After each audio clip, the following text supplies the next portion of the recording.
More trades in the NHL. The Vancouver Canucks have acquired forward Evander Kane from the Edmonton Oilers for a 2025 fourth-round pick. Edmonton not retaining any salary. They clear $5.125 million. Sabres general manager Kevin Adams and assistant GM Jerry Fortin, they spoke with the media yesterday for their pre-draft availability. If you missed that or the news that former Sabre Alexander Mogilny has been elected to the Hockey Hall of Fame, our own Paul Hamilton does have pieces up at our website, WGR550.com. Speaking of drafts, though, for the NBA, it is their draft night tonight. Starts at 8 p.m. The Dallas Mavericks have the first overall pick. They are expected to select Duke's Cooper Flagg. And the Brooklyn Nets, they lead the way with the most picks in round one with 5. Bisons are at home versus the Iron Pigs. That game is tied 0-0 in the fourth. The rest of that game can be heard on our sister station, the Bet 1520. And in the majors, the Blue Jays in Cleveland versus the Guardians at 6:40. Then just after 7, the Reds host the Yankees and the Mets host the Atlanta Braves. That's your Paddock Chevrolet Sports Update. Paddock Chevrolet celebrating 90 years of being your hometown dealership. I'm Zach Jones for WGR Sports Radio 550.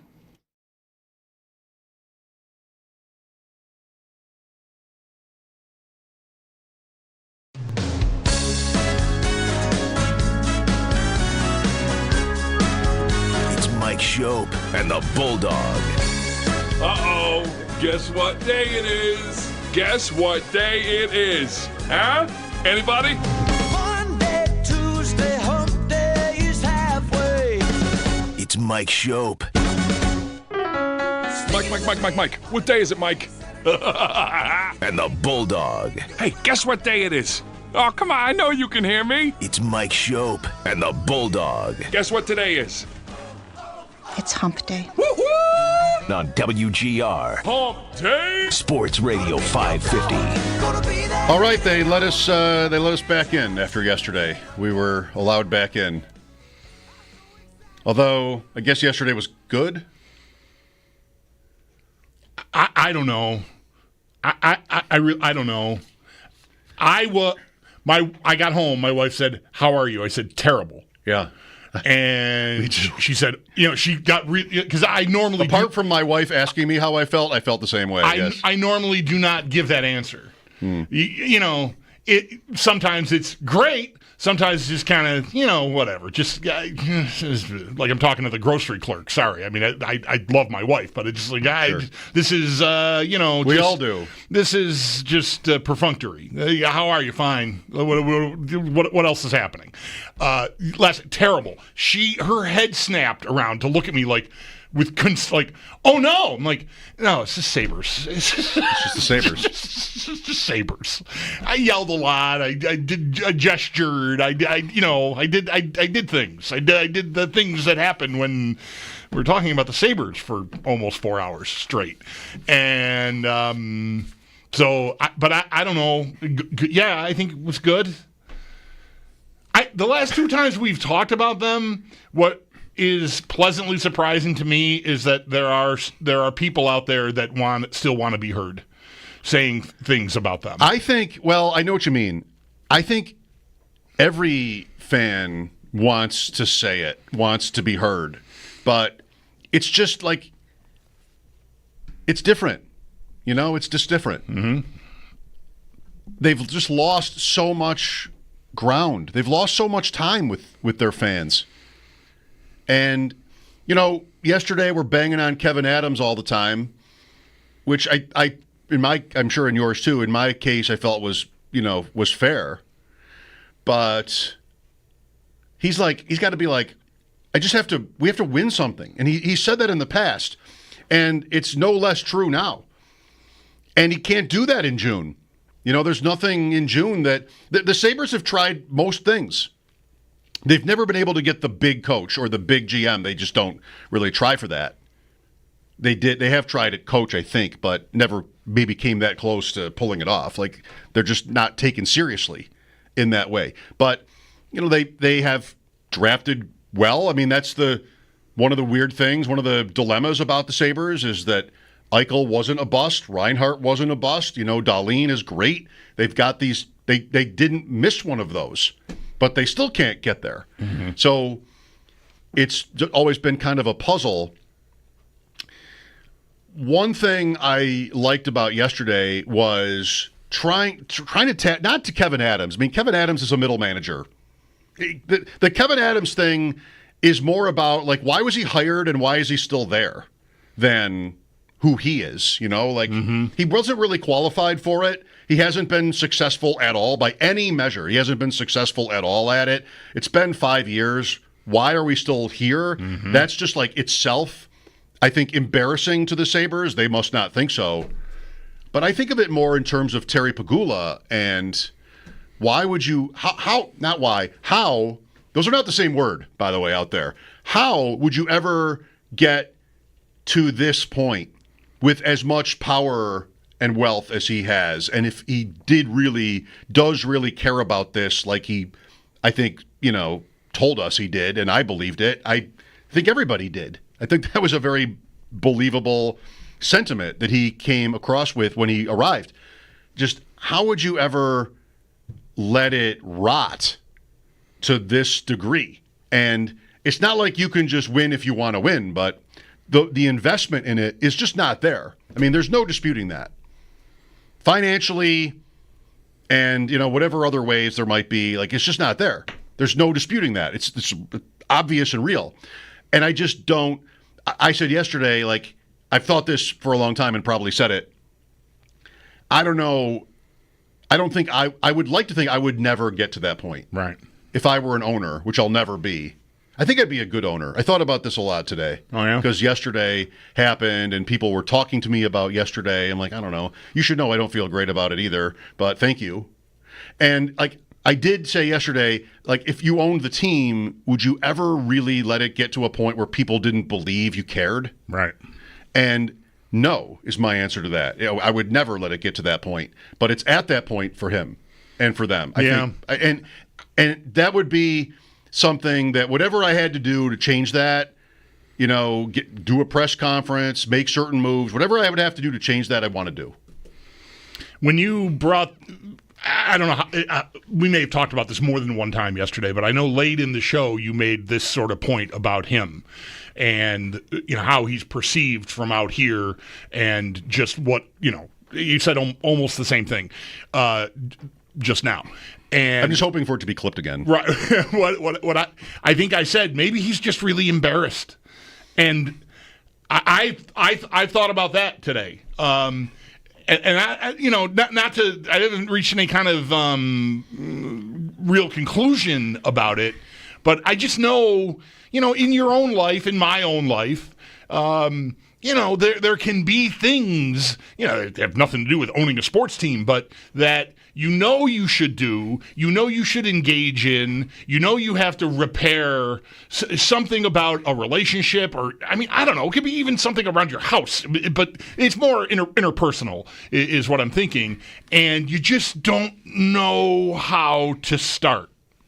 You just don't know how to have the first part of the conversation. You're so worried about how you're going to come off to the person you're trying to bridge with. You're worried about the impact your first words may have on them. With whatever it is, you just and in this case, he's dealing with a massively important community asset that people are passionate about, and it's gotten to the point where it is repetitive and embarrassing. And how do you take the steps to get to a place where you can be perceived as trying to fix it? I don't know. You can employ 10 people, 1 person, 100 people to advise you on how to do that, I suppose, and follow their advice and at least do something. Like, you have, you can find your way to assistance on this that no one ever has to know about. But we just can't. So it only holds so much water that he could be embarrassed about it. That's what that's my conclusion. Is like, that should not be a reason to just sit by and watch it just continue to spiral, which is really all it's been doing since he hired Adams. Once it became apparent, 2, 3 years, however many years you want to give him, tough spot when you walk in the door and are faced with, he didn't decide he wanted to trade Jack Eichel and Sam Reinhart. Those decisions were made, I think, largely by the players. The medical thing, I think, was largely just a facade for Eichel wanting out of here. I mean, and the Sabres, I played ball with it. You know, they agreed to disagree on treatment, and that forced the appearance of this wedge. And like, okay, well, we have no choice. Either way, Adams didn't, orchestrate any of that. He walked into that. Okay, good luck. But what that was already was like, why would Eichel have wanted to leave? Right. Why did he want to leave? Did you think when he arrived, that he thought he was not long for Buffalo and didn't really think it was worth his best effort? I don't. I don't know how. I never spent time with him to know, but like that, he probably thought, let's go get it. Right. And you're going to sign me to an 8-year, $80 million contract, and you're going to do the same with my buddy over here, Sam, and we're going to do this, and you're going to fill it all out, and we're going to be great. But he didn't. I think in time, he maybe became even convinced that it wasn't worth his best effort. Yeah. So anyway, I'm getting jumbled up on the time. All I'm saying is, like, Adams, 2 years, 3 years, he started behind because of what he inherited and had to make, he's tagged with making those trades, and those whoever was the GM of the Sabres was going to make those trades. It could have been the most experienced guy on earth, and it could have been somebody who had no business in the job. Like, that's a pretty wide chasm there, but either way, the end result was going to be the same. And it's not like he got destroyed in those trades either, really. Tuch's an important player. Levi's a good prospect. The number one pick turned into Kulik, who might be this team's number one center next year at the age of 21, which is objectively hilarious, so I'm laughing. Anyways, at some point, way prior to now, you should have done something about it. This isn't working with him at the helm, but, that has passed long ago, and we're going into year 6. And whatever comfort the owner has with Adams has to be, I think, if you want to at least believe that Pegula isn't completely detached and would like to find a way to fix it, but just maybe doesn't know how, the comfortability with Adams has to be like at the top of the list. Why he is still here, because his job performance has been as bad or worse than anybody else that preceded him and got fired in a way shorter time frame. Yep. I think I'd be a good owner. I think I would know, like, how I would care about the perception. Is that something you can even know when you're not, like, a billionaire? Whether you would get get your hands dirty with fans, or, like, read, whatever it would be, listen to us. Like, is that something you think you would do in that lifestyle, if you had that life? I don't know. I'd want to do some of that. I'd want to know. Maybe I would just have a staffer who would do this for me. Like, just what are they really saying? Like, what is this fan base? Ralph Kruger. Sorry, I should have warned you before saying that name, but Ralph Kruger. I mean, wasn't it cool that he said how he went to bars and talked to fans? Mm-hmm. Like, that's a great move. I'm going to be the head coach of the Sabres. Nobody knows who I am, probably. I'm just going to go sit down and talk to people about it. Like, that's kind of how I'd want to be as an owner sometimes. Just I'd want to be in touch, because I think it's important to be in touch. I said yesterday, too, like, I think I know what I don't know. So I wouldn't be somebody that would boss hockey, quote, hockey people around on, quote, hockey decisions. Mm-hmm.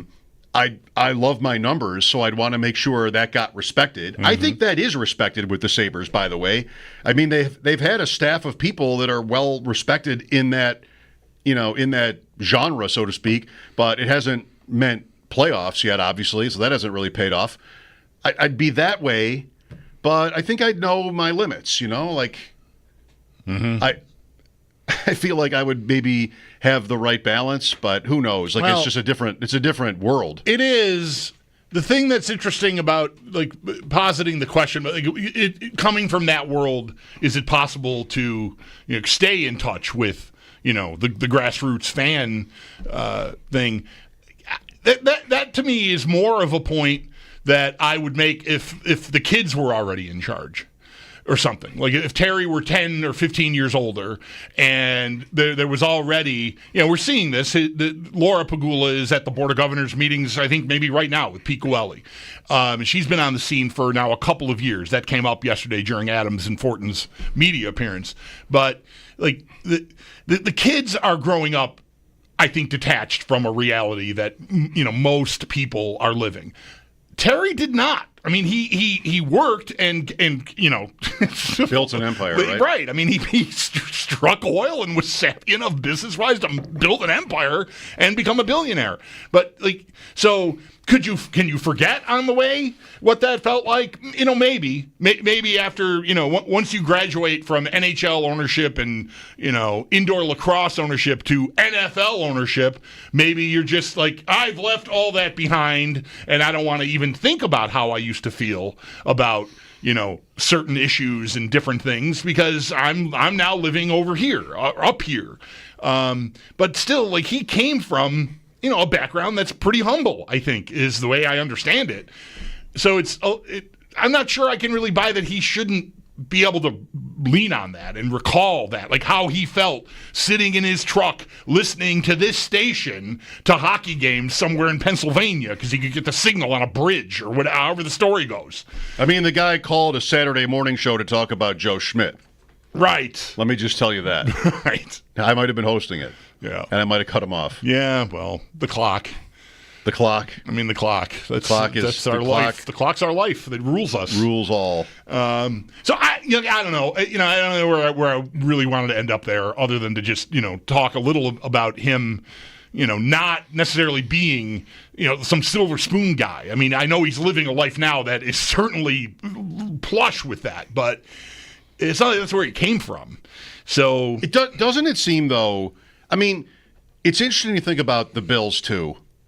And how well that has gone. And I think what it tells you, if one person owns the Bills and the Sabres, which is the case, what it tells you is how random it can be. And also, just like the Sabres themselves, what would it take? How much does it really take to sort of live in the middle in hockey? Which the Sabres are not. Like, they're below the middle. They're at the bottom. I mean, money-wise, people-wise, no offense to Lindy, and he's won a lot of games. But, like, nobody else was hiring Lindy Ruff, I think, last year, respectfully. Like, I think it shouldn't be that hard to live in the middle. The Sabres managed to do it for much of their existence without spending anywhere close to the most money and hiring the best, the most qualified or the biggest names. Signing the best players. Most of the Sabres' history, it's not like they've won championships, of course, but they've not been this. Like, this is a new low where people just do not respect the level of effort or commitment that is being put into this organization, I think. And that's fans, and I think that's people all around hockey. I mean, the jokes are everywhere. Who hires a GM and gives him 5 years to make the playoffs one time and he doesn't and he keeps going? Like, nobody does that in sports. No. So I don't think it should be that hard. You don't have to be able to sign Brad Richards in his day or Mike Babcock to be able to sort of live sort of a medium life. What you do is, I think, if I can get away with saying it, is you hire the people that are just like the retreads crowd, and there's a lot of these guys that just get fired and they get rehired all the time. Coaches and GMs, it's always these same people, and the jokes are rampant there too. And they're right, they're righteous, but they know enough about how to swim in the water to get you to, like you're saying, the middle. Yeah, you just don't sacrifice a certain amount of credibility that the Sabres have sacrificed by not hiring the world's Ken Hollins, right? I forget the name of that Bruins guy. I'm forgetting the name of that Bruins guy again. Peter Chiarelli. The last time this came up and you couldn't think of it, I Googled and I found him. Yeah. The Todd McClellans of right. The world. Like, the Sabres are just not in play for those people, I think. I mean, could they be? Should they be? Yes, they probably should be. It does seem a little bit depressing to think like that's what they could be doing that would maybe make things better. But I think so.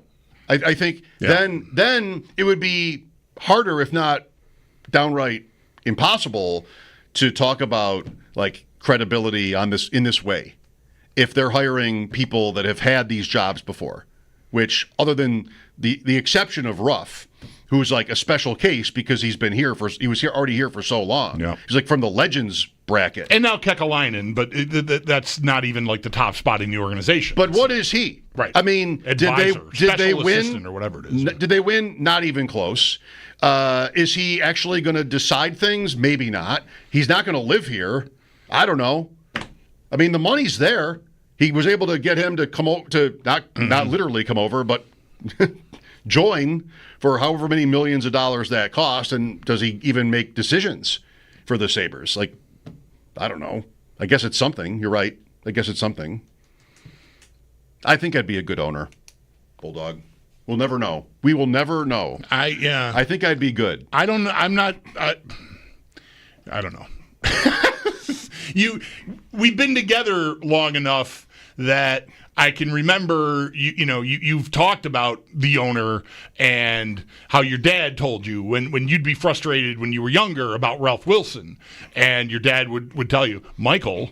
He would call you Michael. I think in this story, I can't wait to hear this. Michael, he owns the team.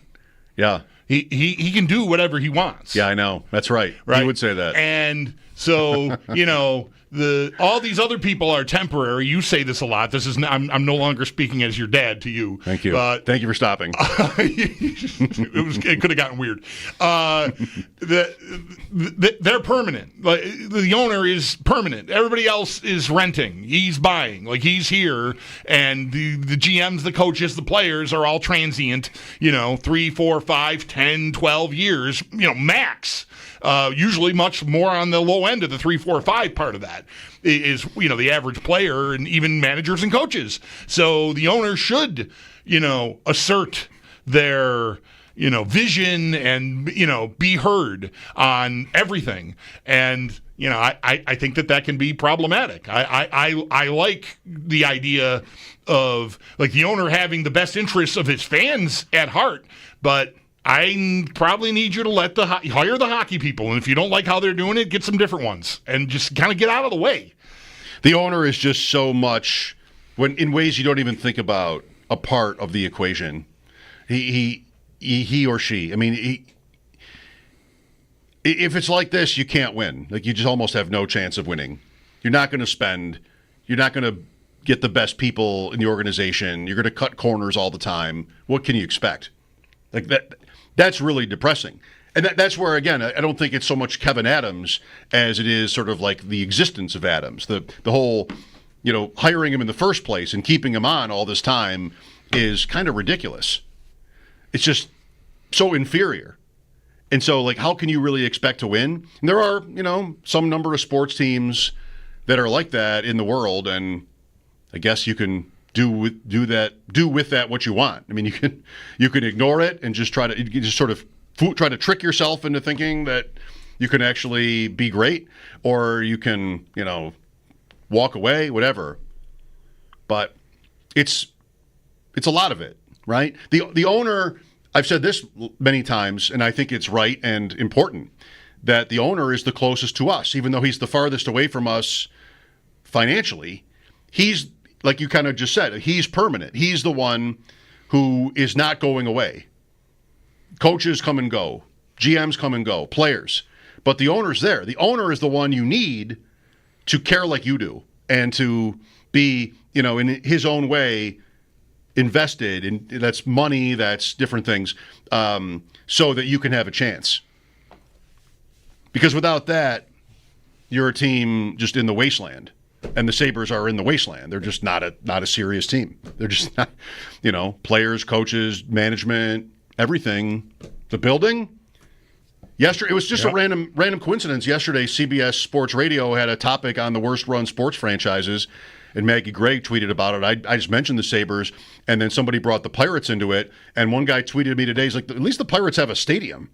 that people love. People love Right. the ballpark. Yeah. The Sabres have a dingy old building that's not interesting at all anymore. That really has And- not been updated adequately. No, that's right. Oh, we have a new roof. Great. Don't care. I mean, I know from owning a house. So do you. Like, there's things you have to do, but right. I'm sitting. Where's the sex I'm appeal? sitting inside. I guess the only time I care about the roof is when it's not leaking. Right? Right. Here comes some commercials, by the way, so you should definitely take roofs seriously. 803-0550. Today, Sam Monson will join us, and we'll talk some football with Sam. It'd be weird if we just talked about the Sabres with him. Lines are open for your calls. Mike Schopp and the Bulldog, WGR.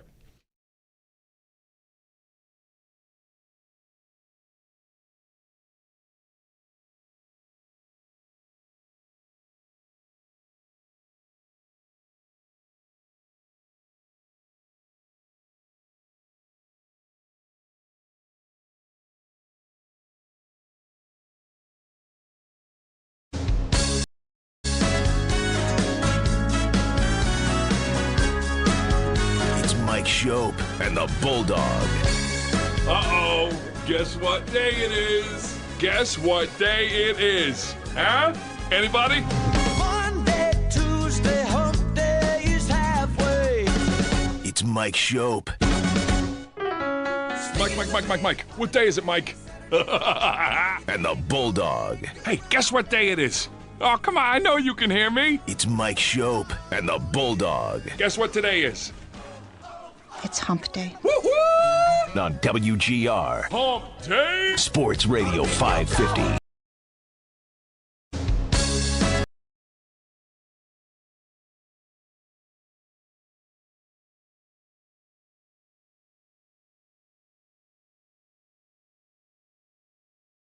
The video.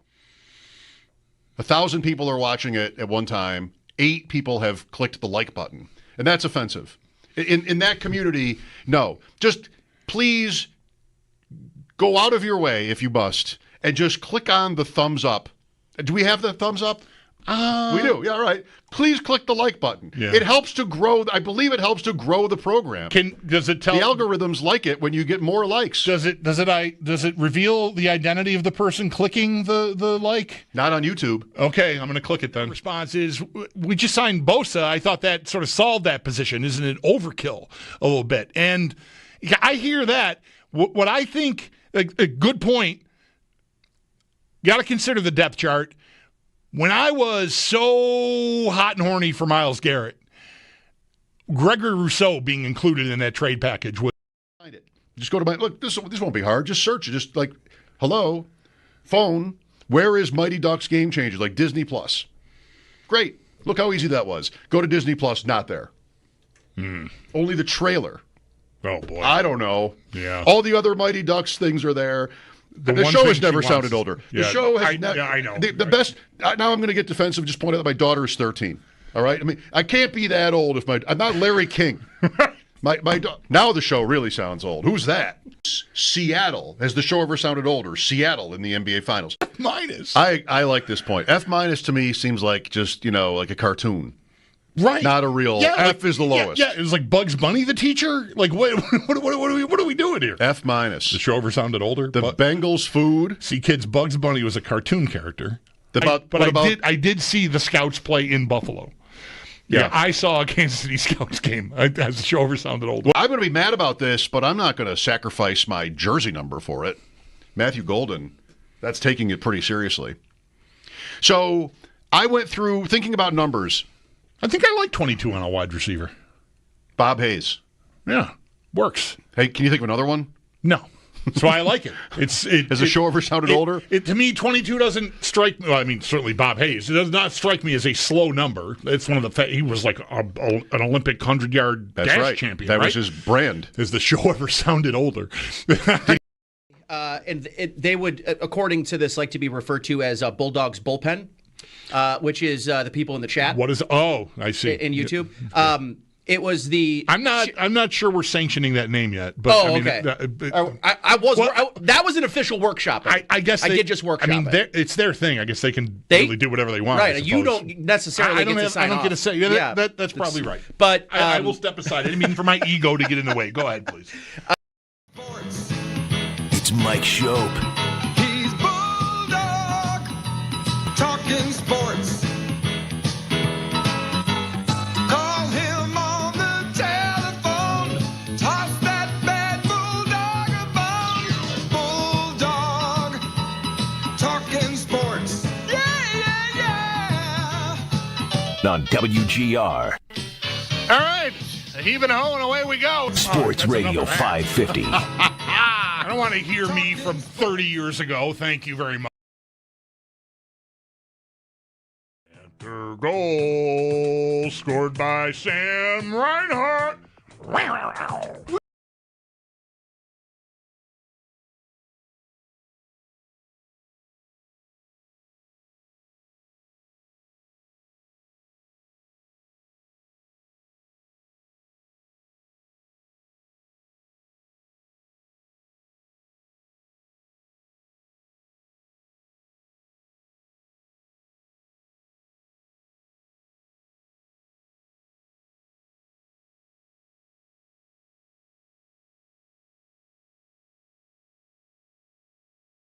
Someone more money, hoping that they'll make them happy, isn't usually a recipe for success. You know, you have to have players that buy into and believe what you're doing and wake up every day in Buffalo excited to be a Sabre. I think that's important. In saying that, are there hard conversations with times? Are players at times frustrated with things? Absolutely, and that's part of the relationship building that I believe in from my job through the coaches, having those conversations. There's hard days too where players are frustrated or I'm frustrated, but that doesn't mean you just, because a player is upset at that day and you're just trading them.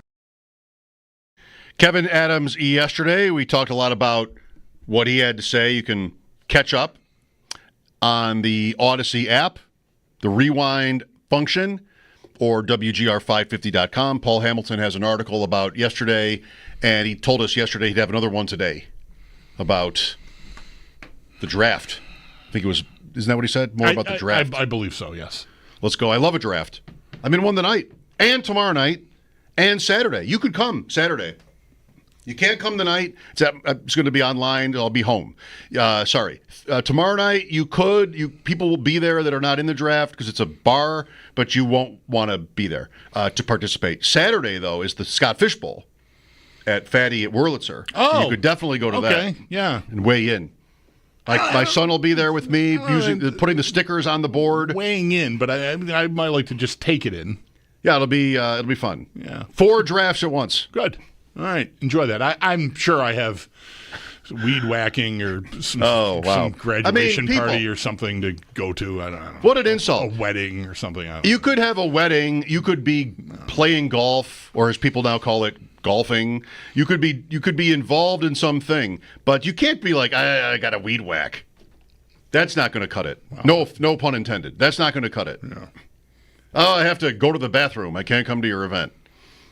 You got to do better than that. I shouldn't. This is event. You guys. This raises money for charity, doesn't it? It so does. So yes. I don't mean to dog the event. I'm not coming. But you're not dogging it. But you're not coming. I'm not dogging it. I'm not Fair. coming. I hope it goes very well. Thank you. I do have other commitments. Honestly, family stuff. Cutting the grass.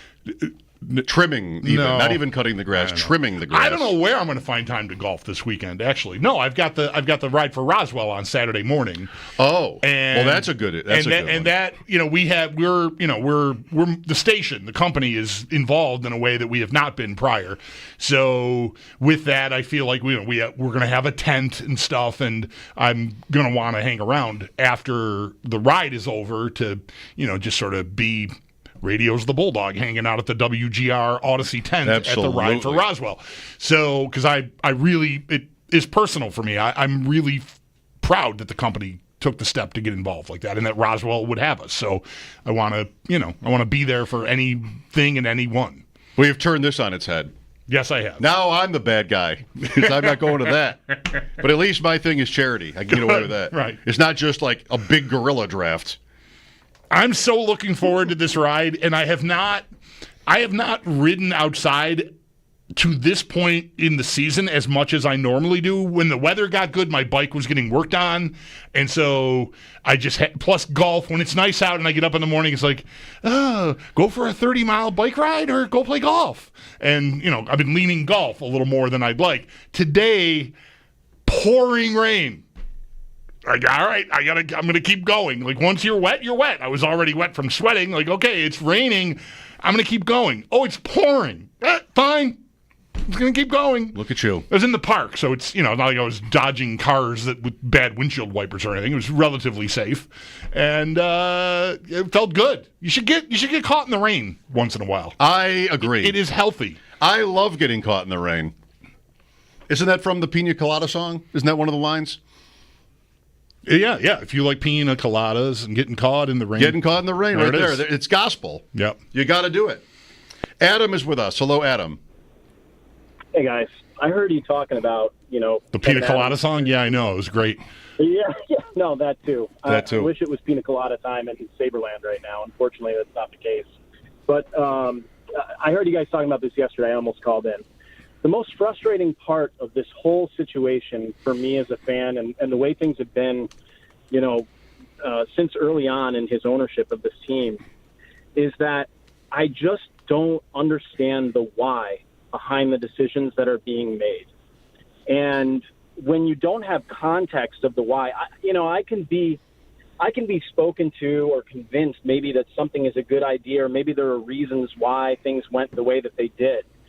But being left in the dark as a fan has been the most difficult thing to me, for me, about this whole situation. And I feel like, Terry, let's be honest, has not been good in the media any time he's had to speak. He's been interesting at times. It was great to see him when he bought the team crying about, Gilbert Perreault and, his fandom. But I think the thing that this team is lacking, I won't say more than anything because they need to win on the ice, but he has to understand the way that you need to connect and message and communicate with fans.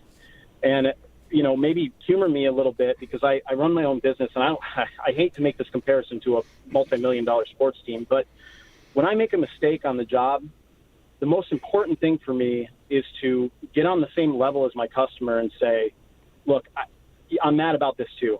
This is how this happened. It's not an excuse. I'm just giving you the reasons why it happened. Here's how I want to fix this. And when I find I do that, we kind of just get on the same page. We get on the same level and we move on and things get better.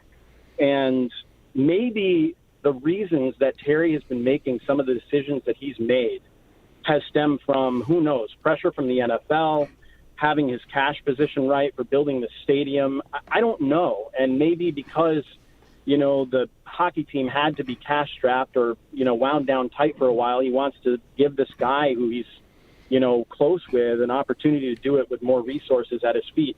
And I understand that's a difficult thing to maybe communicate to a fan base, but they, as fans and people who are invested our time and energy into these sports teams, we don't own the team, but we take ownership of it. And so if you want to have a thriving community of fans and people who really care about this, you have to level with us and open up your books and get on the same page as us so we understand why any of this is happening. Because without it, not only is it frustrating to us, but you're severing this connection, this loving, bond that we've all had with this franchise for as long as any of us have been fans, growing up and watching them live. And to me, that's the most frustrating thing. They need to reinvest in what they're doing on the ice, but they have to change the way that they communicate with us, or things are not going to get better. Yeah, that's really, I think that's accurate and really well put. Well done, Adam. Yeah. That's the dream. I can't tell you that I think most teams open the books, right, where the owner is like, if you will, an open book. Like that, I don't think that that's typical. But here, I think it would be especially good, not just because the team has been losing for so long and fans are in this dark place, but just because it's that kind of special bond, as the caller put it. So I'm all for it. And, maybe he's just not capable of that. I don't know. Maybe he doesn't trust himself to be able to articulate himself in a way that he would feel like would go over right. But that's when you hire people who can do it. And he hasn't done that at all. Like I have to think that on no level is like spokesperson relevant to him when he's hiring his coaches and managers. Like, how many of them have been really good at expressing themselves? Adams is good at this. I think he is. But a lot of them have not been. And I don't know, like, even going back to Russ Brandon was somebody that, like, oh, no. Fans heard that, and just like, we're offended by that. And how would he not know that would happen? Maybe he did and didn't care. That's a long time ago now, but still. Yeah. I like the call a lot. I do think that one thought I've had frequently this year, whenever fans were Sabres Twitter, okay, make your jokes. I mean, it can be really, really, really nasty in there. But why didn't they recognize the 50th anniversary team? Like, that's a reasonable question. 50th anniversary of the Cup final team, right? And a few different times I started responding because I know and like one of the guys that was sort of, forwarding that conversation, like presenting that conversation.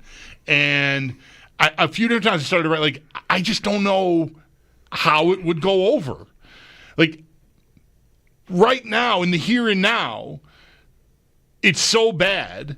And now what? Oh, you're trying to distract me by reminding me why I love you in the first place.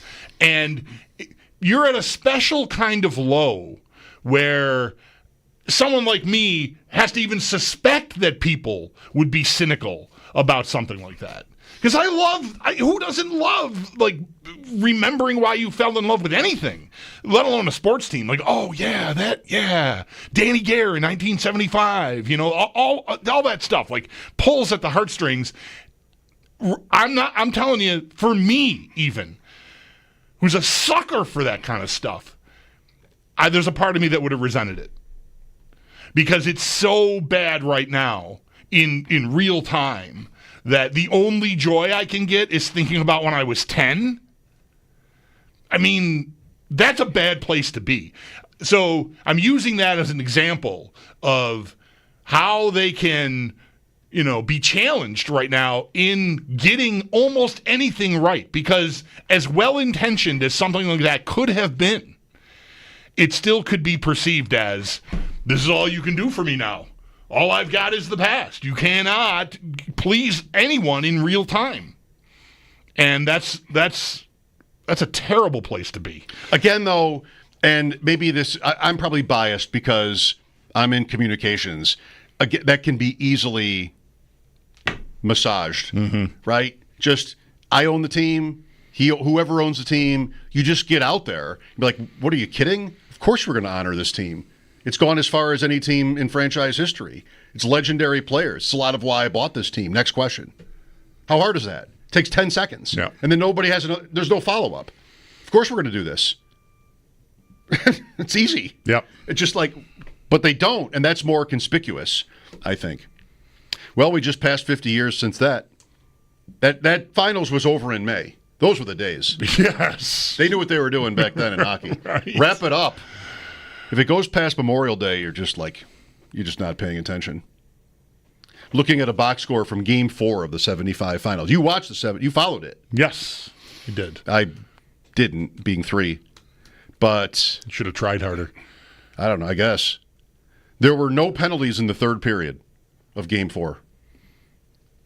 How did that happen? How was there a period in the Sabres-Flyers in 1975 finals in 1975 where there were no penalties? Yeah, why weren't there like 200 minutes in penalties? Gilbert had 2 penalties in that game. How many games in his career did he have 2 penalties? Tripping and holding. I bet they were both bad calls. It must have been fixed. Well, they wanted the bigger market to win. Yes, the Sabres did win this game 4-2. Plus, they wanted a dynasty, so that was right. Philly's second in a row. How many games did Perro have 2 penalties? I bet it's not many. He did win the Lady Byng at one point in his career. I'm pretty sure that's in his trophy case. Yeah. At least once. That's the trophy, kids, for gentlemanly play in the NHL. He won 1 Byng. You're right. 1 Calder and 1 Byng. 73. Won the Lady Byng. Finished 5th in the Hart Trophy that year in the vote. That's as high as he got in the Hart. I don't know. He might have been slighted. Who was winning these Hart trophies in those years where he was maybe the best player in the league? LaFleur. Jim Kelly, the late great Jim Kelly, would say 1975, Buffalo had claim to the best player in 3 sports: football, hockey, basketball. O.J., McAdoo, Gilbert. Yeah. I'm not sure if Jim was the only person who thought that, but it seemed like a plausible argument that may have been true. All right. Thanks, Adam. Mike Schopp and the Bulldog with Sam Monson coming up at 4. This is WGR. Banter goal scored by Sam Reinhart. The video. 1,000 people are watching it at one time. 8 people have clicked the like button, and that's offensive. In that community, no. Just please go out of your way if you must, and just click on the thumbs up. Do we have the thumbs up? We do. Yeah, all right. Please click the like button. Yeah. It helps to grow. I believe it helps to grow the program. Does it tell the algorithms like it when you get more likes? Does it reveal the identity of the person clicking the like? Not on YouTube. Okay. We just signed Bosa. I thought that sort of solved that position. Isn't it overkill a little bit? And I hear that. What I think a good point. Got to consider the depth chart. When I was so hot and horny for Myles Garrett, Gregory Rousseau being included in that trade package. That was our guest from last segment, Eric Edholm from NFL.com, talking about my boyfriend. One of them. I'm a whore. I mean, let's face it. It's the draft. I have a lot of... What? Just go to my... Look, this won't be hard. Just search it. Just like, hello, phone... Where is Mighty Ducks Game Changers? Like Disney Plus. Great. Look how easy that was. Go to Disney Plus, not there. Only the trailer. Oh, boy. I don't know. Yeah. All the other Mighty Ducks things are there. The show has never sounded older. Yeah. The show has I know. The best. Now I'm going to get defensive. Just point out that my daughter is 13. All right? I mean, I can't be that old if I'm not Larry King. Now the show really sounds old. Who's that? Seattle. Has the show ever sounded older? Seattle in the NBA Finals. F-. I like this point. F- to me seems like just, like a cartoon. Right. Not a real. Yeah, F is the lowest. Yeah, it was like Bugs Bunny the teacher. Like, what are we doing here? F-. The show ever sounded older. The Bengals food. See, kids, Bugs Bunny was a cartoon character. I did see the Scouts play in Buffalo. Yeah, I saw a Kansas City Scouts game as the show ever sounded old. Well, I'm going to be mad about this, but I'm not going to sacrifice my jersey number for it. Matthew Golden, that's taking it pretty seriously. So I went through thinking about numbers. I think I like 22 on a wide receiver. Bob Hayes. Yeah, works. Hey, can you think of another one? No. That's why I like it. Has the show ever sounded older? To me, 22 doesn't strike me. Well, I mean, certainly Bob Hayes. It does not strike me as a slow number. It's one of the. He was like an Olympic 100-yard dash champion. That was his brand. Has the show ever sounded older? 803-0550. Cook, Palmer, Michael Hoyt, Sam Martin to Carolina, by the way. That's being reported. Leonard Floyd. They would, according to this, like to be referred to as Bulldog's bullpen. Which is the people in the chat. What is? Oh, I see. In YouTube, it was the. I'm not sure we're sanctioning that name yet. But okay. I was. That was an official workshop. I guess I did just workshop. I mean, it's their thing. I guess they can really do whatever they want. Right. You don't necessarily get to sign I don't off. get to say. Yeah, that's probably right. But I will step aside. I didn't mean for my ego to get in the way. Go ahead, please. It's Mike Schopp. He's Bulldog, talking sports. Call him on the telephone. Toss that bad Bulldog a bone. Bulldog, talking sports. Yeah. On WGR. All right. Heave and ho, and away we go. Sports Radio 550. I don't want to hear me from 30 years ago. Thank you. It's Mike Schopp and the Bulldog. Uh-oh. Guess what day it is? Guess what day it is? Huh? Anybody? Monday, Tuesday, hump days have Mike Schopp. Mike. What day is it, Mike? And the Bulldog. Hey, guess what day it is?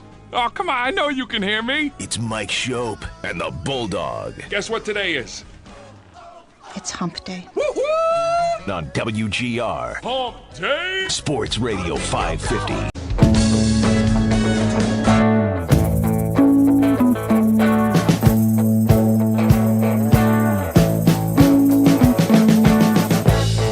We've been living in sin so long, all the feels are gone.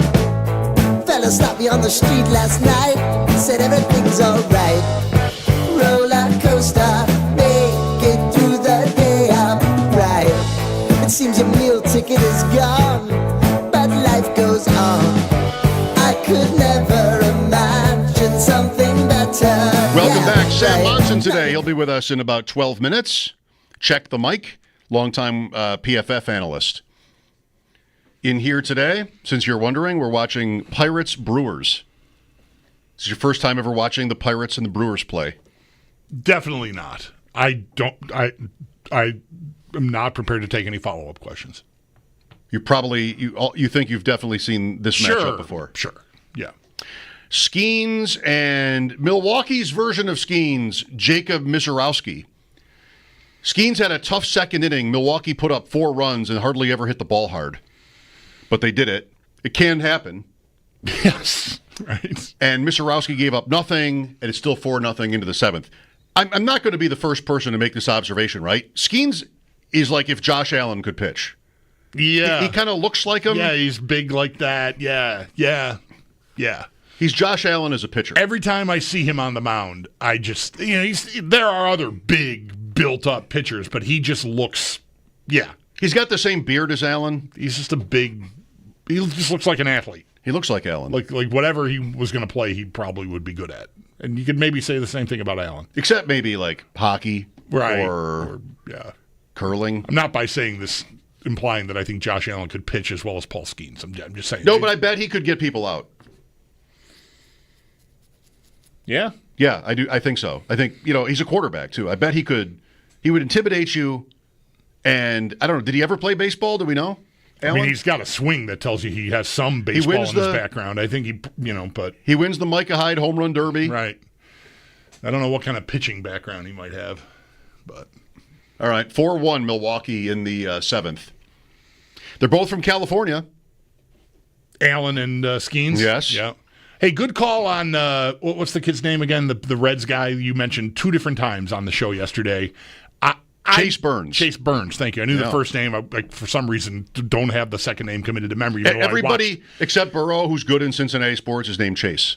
Okay, right. So you mentioned a couple different times. Once, I think, with Sal, and another time, like this guy, Major League debut. I didn't know at the time. 2nd overall pick from last year's draft. And I turned it on. He's facing Aaron Judge with 2 outs in the first inning. I don't know how the first 2 outs came because that's when I got home and turned it on. Strikeouts. Yeah. I found out after he struck out Judge, Michael Kay goes, struck out the side in this first inning. I'm like, okay. He struck out the first 5 guys he faced, 7 or 8 overall. He had 7 at one point, and I don't remember if he got another one. The 6th guy up, whatever. Yes, he was good. He was really, really good. And I would have never thought – I might have turned the Yankee game on anyway, but I had a special thought to do it because you mentioned this guy, and I got paid off. He was really fun to watch to start that game. They did touch him up a little bit, but Reds came back and won in extras last night. That's right. They were down. They gave up a run in the top of the 10th. I'm liking the starting the runner at second base, I have to admit. They're subconsciously, I'm watching that game and knowing that each team is going to start the 10th with a runner on second. I think subconsciously, I know I'm not going to be here all night. You can stay there a little more easily than go, I don't got time for extras. Did it go to 11? Maybe it went to 11, but still, it just helps. People hate it. I mean, you're supposed to hate it. It might have. Maybe there was a scoreless 10th because however it happened, the Yankees scored 1 and then the Reds scored 2. I think it went to the 11th. But he was it was just really fun to watch.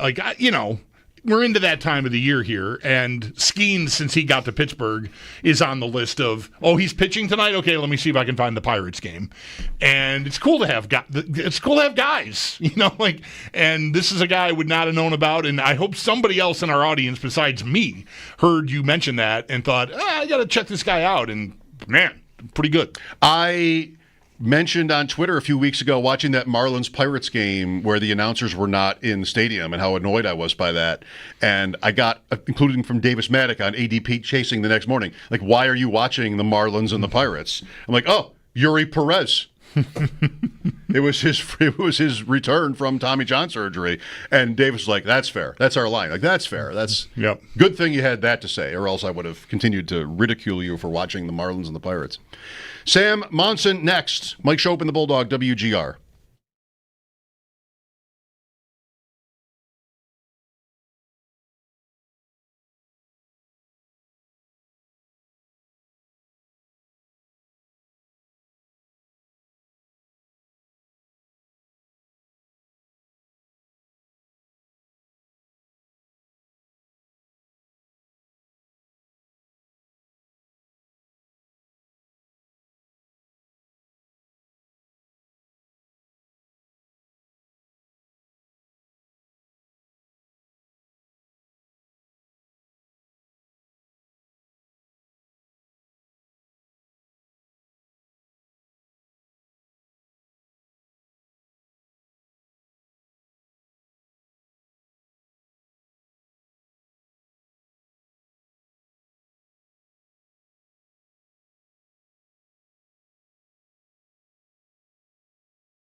More trades in the NHL. The Vancouver Canucks have acquired forward Evander Kane from Edmonton for a 2025 fourth-round pick, and Edmonton is not retaining any salary, and they will clear $5.125 million. Sabres GM Kevin Adams and assistant GM Jerry Fortin had their pre-draft availability yesterday as they spoke with the media. If you did miss any of that or the news that former Sabre Alexander Mogilny has been elected to the Hockey Hall of Fame, our own Paul Hamilton has pieces on both up at our website, WGR550.com. Paul also has a piece on the draft, which will be beginning on Friday. Speaking of drafts, NBA draft tonight starting at 8. The Dallas Mavericks do have the first overall pick. They are expected to select Duke's Cooper Flagg, and the Brooklyn Nets, they lead the way with the most picks in round 1 with 5.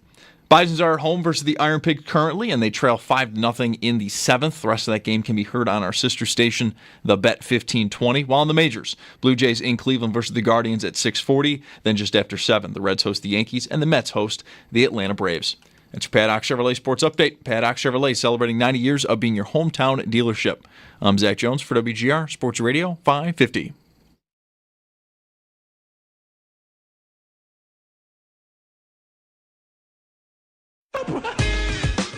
It's Mike Schopp. You might be mocking me or you might be staunchly agreeing with me. I can't tell. I'm mocking you. And the Bulldog. What is Fozzie Bear's role in this production? On WGR Sports Radio 550. I like the stat from Warren Sharp today. I almost do all the time.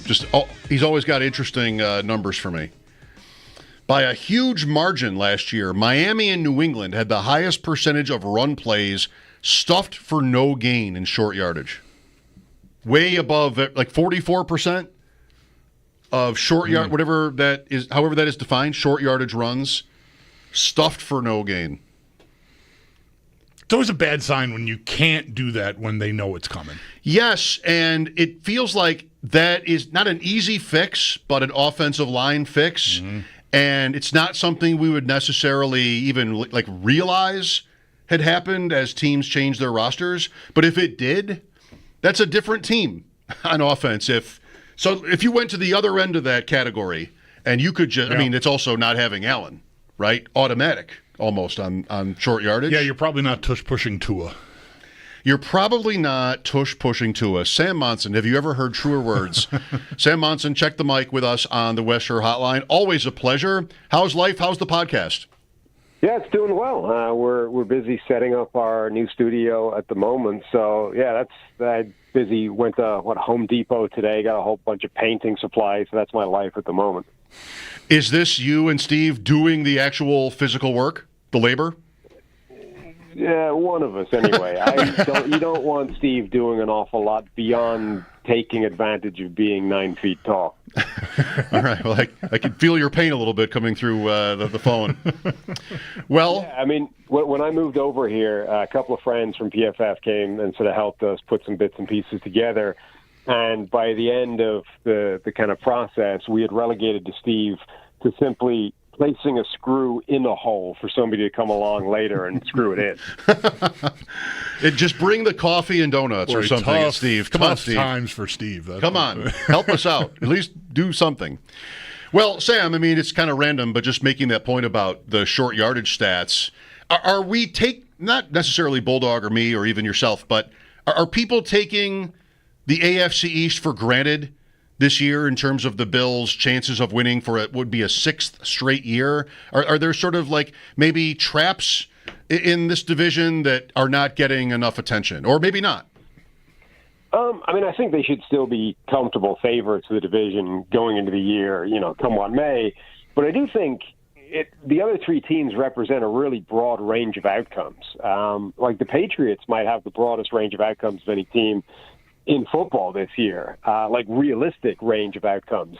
They could be terrible again, right? All the fixes that they theoretically made on paper to the offensive line, to the receiver room, none of them might have worked. It might be the same as last year, where they threw a lot of bodies at that thing a year ago, once they decided to take Drake May at the top of the draft rather than trade down and, amass capital and try and pick out other positions first.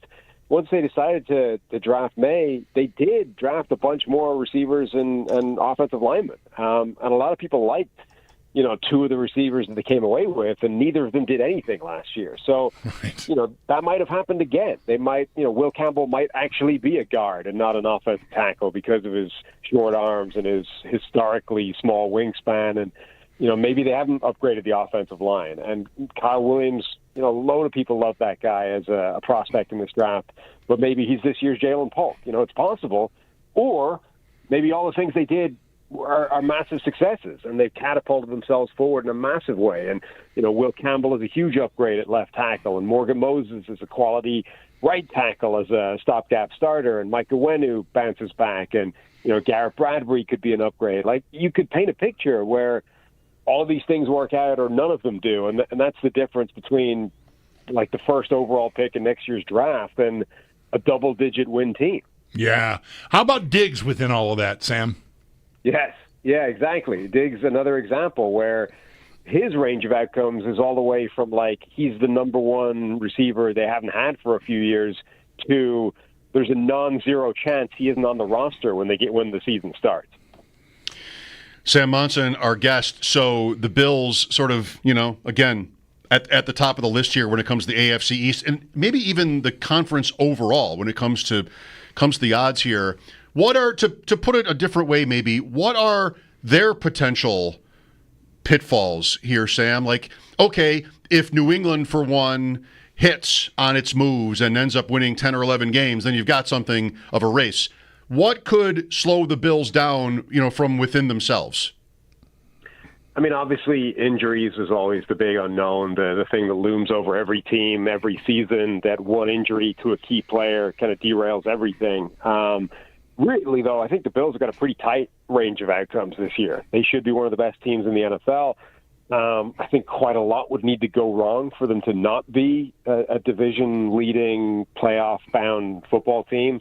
And they kind of avoided, I think, the biggest potential pitfall for them in the offseason, which is viewing consistent playoff failure as like something radical needs to change. This is an indication of a critical flaw on the team or in the roster or in the approach, and we got to blow it up and go in a completely different direction. I think that they've avoided that so far. They didn't do anything crazy. They kept relatively staying the course, and I think that's the correct approach. Like, I think, ultimately this team is, I don't want to say they've been unlucky because most of those defeats I think have been fair enough, but it's just the reality of, like, they are a really, really good football team, but they're also losing to other very, very good football teams at the stage of the season where only one team can advance. And sometimes that's just the way it goes, unfortunately. I like that that's where you are on them and their overall, Sam. But it is notable in here. We've talked a few different times here, not to get too loose on tangents about the NHL and the NBA, but the Knicks went further than they'd been in 25 years and fired the coach. The Toronto Maple Leafs got to the second round again and are blowing up the roster, letting key players walk in free agency. And there are other examples.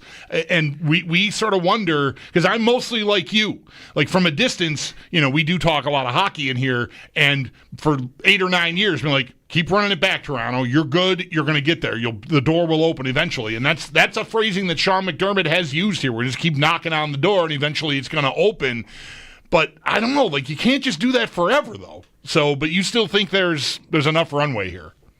Well, yeah. Look, I think sometimes it is indicative of a sort of critical failure. But the most obvious examples where that is true, the weakness is the quarterback, right? Like, it is representative of, like, this is the level of that guy, and he's probably not going to go beyond that. And yeah, maybe if you catch, the absolute peak of that guy's potential, he can go on a run and win 4 games in a row. You can get the Joe Flacco season, right, where Joe Flacco wins a Super Bowl. He's not really capable of doing that generally. But the best version of Joe Flacco that's possible was capable of doing that, and somehow the Ravens were able to get 4 or 5 games like that in a row, and that won them a championship. 2011 Eli Manning was not representative of Eli Manning. I mean, that was the best version of Eli Manning he had in his entire career, and he managed to string it together for the run to the Super Bowl and defeats Tom Brady and the Patriots. Like, most of the, like, if Eli Manning's Giants or Joe Flacco's Ravens had been where the Bills had been the last few years, and they'd gotten to the playoffs, 4 or 5 times in a row, and they just kept losing against better football teams, I think you could reasonably come out of that and say, look, the difference between us and the championship is the quarterback. It's Joe Flacco, Eli Manning. They're just not as good as Tom Brady or, whoever it is that kept knocking them over. But I don't think that's true with the Bills. Josh Allen is as good as any quarterback in the NFL. And so that's not what's causing them to come up short. And actually, in some of those games, Allen has done his job. He's gone toe-to-toe with the opposition. He's done the final drive to put them ahead, and it still hasn't been enough. So I think most of the time when it is a critical failing, it's the quarterback is coming up short. For the times where that isn't true, I don't know that there is a better alternative than just keep knocking on the door, because the chances are anything you do to blow it up and go in a different direction will make it worse from, being one of the 4 best teams in football. Really good. Sam, so there's 2 areas that are, within this point, the bigger point you're making, where the Bills get questioned or whatever. One is defensively, they took a step back last year, but really went after it. First-round pick Max Harrison will be interesting at corner. They might even hope that he plays well enough in the summer to earn a starting position. But Bosa and Hoyt and Ogunjobi and everything else they did up front, they poured a lot of resources into that. Will that make an important difference for them? And then also wide receiver, they still get questioned. Maybe it's our fault, but I think a lot of reasonable people wonder whether they have the talent at receiver to get there, even considering how close they've come. Brandon Beane certainly seems to think it's your fault. Yes, he does. I think they've done a lot of good work on defense this offseason. And in particular, I think it was interesting the way they approached it, because they've signed a couple of guys that are going to be suspended for a whole bunch of time at the start of the season. So this is clearly, it's not a move to be good for the first 6 weeks. It's a move to be good, late in the season or in January when they need it. They've gone for depth, and that's a really good and deep-looking defensive line now. And that, I think, could make a difference, because they have had times where they haven't had the push up front or they haven't had the pressure. Hairston's going to be an interesting player to watch and see if he can hit the ground running. Dorian Strong, the other corner they drafted, is another interesting pick, given his skill set. So they will hope that one of those guys can emerge as the starter over the course of the year and hold up his own on that side. The receiver question is interesting, because Brandon Beane's point is entirely fair, right? Which is, look at what we did last year. Why do we need different receivers? I also think it's a fair question to say, why does this team not have anybody that has a natural X wide receiver skill set on the roster? We have a ton of wide receivers. We've got a ton of tight ends. We've got a ton of pass catchers, and none of them fit that box. And what's more is, that would be fine if you just sort of maintained the same guys had year on year on year. But new faces have come and gone, and since Stephon Diggs left, nobody has brought in that kind of skill set. And, you might argue that guys like Keon Coleman, people liked Keon Coleman as a prospect, but almost everybody that did thought of him not as that type of player. And yet as soon as they drafted him, they were saying, no, he'll play the X. That's where he's going to play for us. Yeah. And I think based off his rookie season, it's just not really his strength. So I think they're both reasonable cases. Like, he's kind of right to be a little bit annoyed by people keep bringing it up. But I also think it's a fair line of questioning, which is, this is a missing skill set within this offense. Now, you can argue that it doesn't matter, and we're going to overcome that, and we'll still cook and have one of the best offenses in the NFL. But I think it's at least a reasonable question to raise and say, why is this what's happening? Whether or not you're going to do anything about it, at least let us understand why it's been the approach you're taking. Right. Josh Palmer is someone that they're looking for to do a lot of that, and he is someone that being mentioned, I think, specifically when he was railing about the topic. And to me, maybe that works. He does have great separation numbers, but it's never really happened for him. And to me, he's like, they paid him $12 million a year. That's like mid-tier receiver. Like, it's not indicative of a commitment to like a guy that's a number one or anything. Yeah, and I don't think he's really an ex-receiver style player either. I mean, I think he's another one of these players they have that works as a flanker that can do a lot of good things, but doesn't replace what you lost in Stephon Diggs. So it is an interesting group that they have. By the way, Brandon Beane, I think, might be like the most sensitive general manager in the entire NFL. And this is not just because of that. Like, now that I don't work at PFF, I can tell stories. But, like, PFF had to change the way they applied grading to free agents because Brandon Beane called up one day, butthurt that we criticized the Matt Khalil signing. Oh, wow. Yeah, that's going back, but had to change is strong. Yeah. I mean, he threatened to pull business. Like, he was big mad about that. Wow. Well, like you said, in terms of wide receivers, you can see both sides, and that's what has made it so interesting, I think, like I speak for myself, to debate and talk about over the years. What's your feeling about Kansas City? Everything with the Bills, the Kansas City is sort of like looking over our shoulders and looming. Do you like their offseason? Maybe not.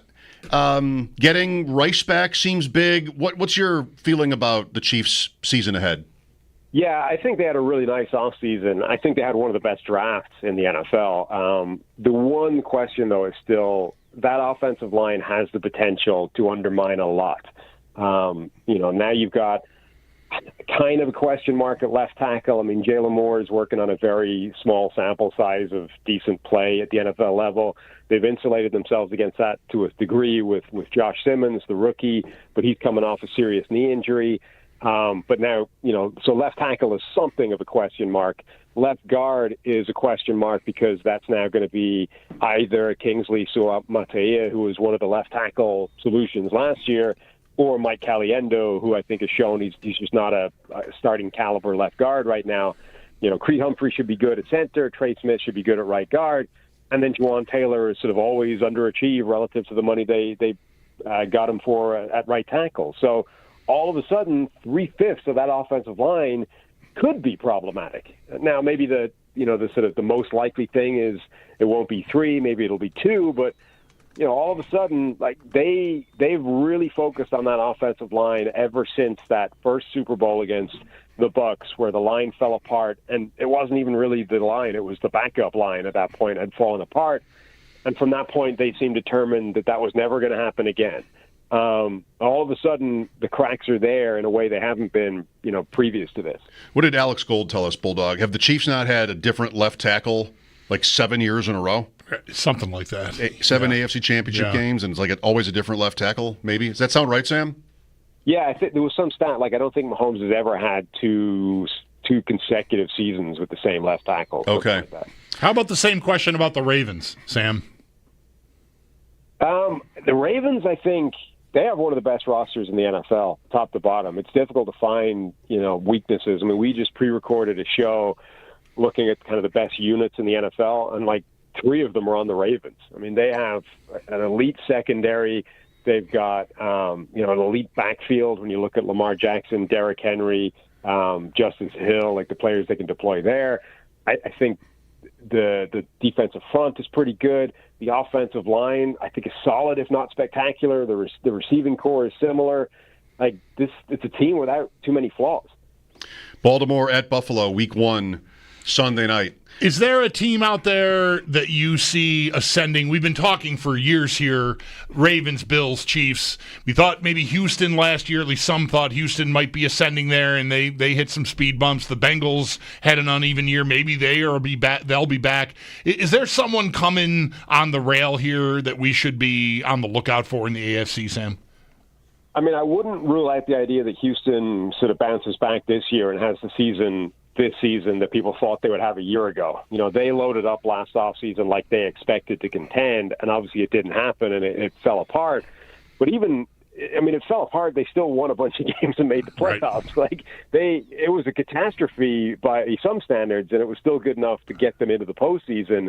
And in a funny way, I was kind of more impressed by C.J. Stroud in year 2 with one of the worst offensive lines in the league in front of him, and how he performed in those circumstances than I was, seeing him kind of fresh into the league and taking people by surprise. If they're able to fix that offensive line, and it's a significant if, they could have a really, really impressive season. Sam, just a quick thought or two before you go.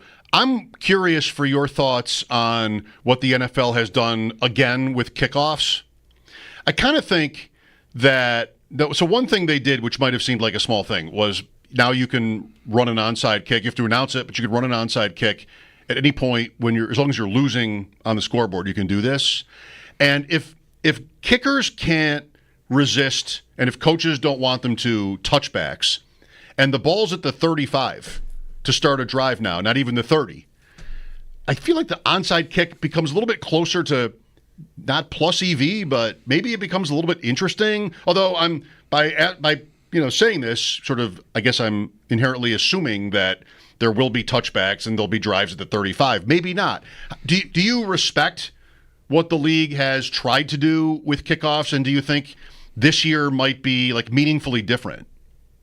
This year is what they should have done last year. They were supposed to have the kick coming out to the 35, and then at the last second they kind of balked at that, and they had it further back, and that just led to everybody kicking touchbacks. There was no benefit, effectively, to not kicking a touchback in last year's NFL, the first year of this kind of new dynamic kickoff or whatever they were branding.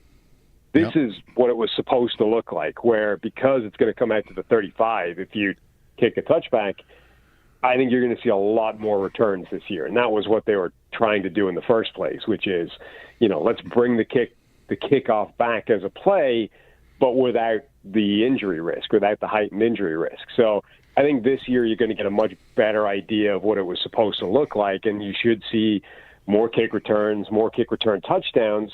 And yeah, I think you'll probably see a few more onside kicks because of that, but I think it'll still remain an extremely low percentage play, the onside. So I think you're just going to see a massive increase in the number of returns, period.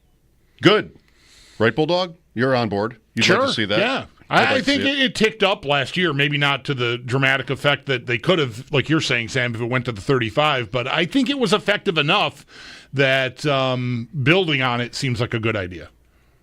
Yeah, I mean, I think it was the right solution. They kind of made it toothless by not having it at the right yard line. I think we saw, obviously there was a certain tick up in returns, but I think now you're going to see a much bigger percentage. Very good. Sam, stay cool in Cincinnati. Good luck with all the painting and sanding and all that fun stuff.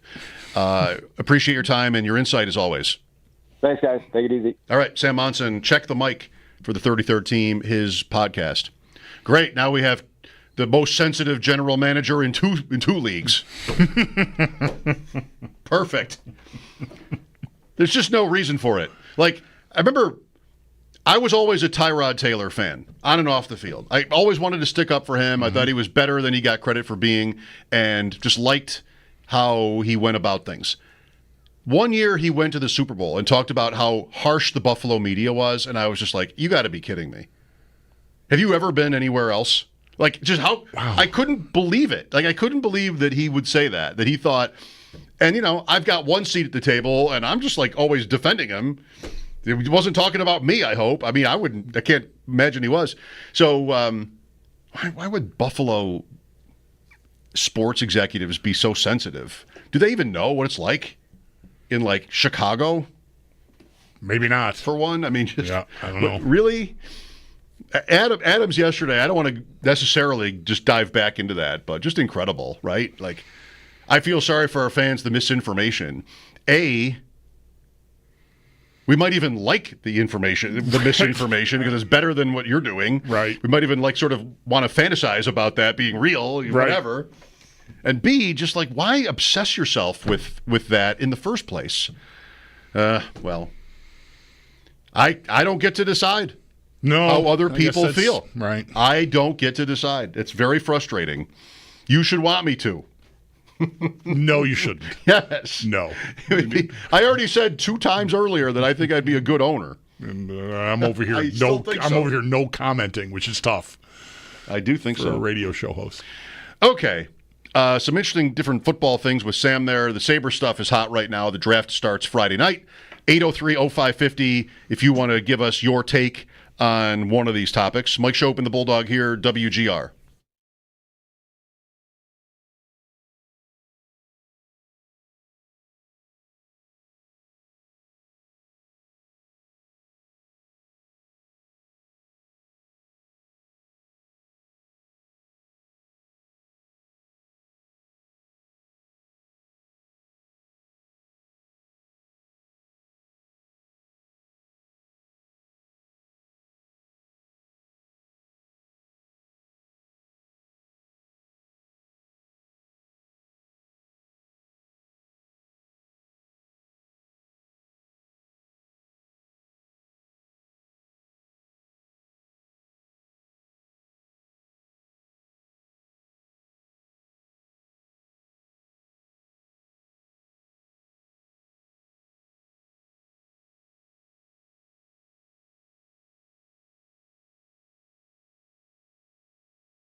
So this won't be hard. Just search it. Just like, hello, phone, where is Mighty Ducks Game Changers? Like Disney Plus. Great. Look how easy that was. Go to Disney Plus, not there. Only the trailer. Oh, boy. I don't know. Yeah. All the other Mighty Ducks things are there. The show has never sounded older. Yeah, the show has never. Yeah, I know. The best. Now I'm going to get defensive. Just point out that my daughter is 13. All right. I mean, I can't be that old if I'm not Larry King. Now the show really sounds old. Who's that? Seattle. Has the show ever sounded older? Seattle in the NBA Finals. F-. I like this point. F- to me seems like just, like a cartoon. Right. Not a real. Yeah, F is the lowest. Yeah, it was like Bugs Bunny, the teacher. Like, what are we doing here? F-. The show ever sounded older. The Bengals food. See, kids, Bugs Bunny was a cartoon character. I did see the Scouts play in Buffalo. Yeah, I saw a Kansas City Scouts game. As the show ever sounded old. Well, I'm going to be mad about this, but I'm not going to sacrifice my jersey number for it. Matthew Golden, that's taking it pretty seriously. So I went through thinking about numbers. I think I like 22 on a wide receiver.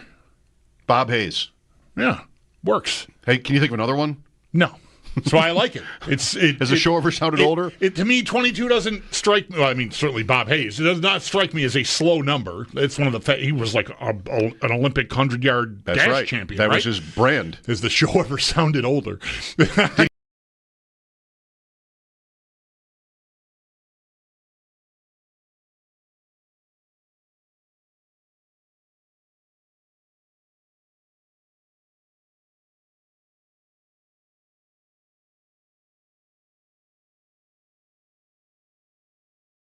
Response is, we just signed Bosa. I thought that sort of solved that position. Isn't it overkill a little bit? And I hear that.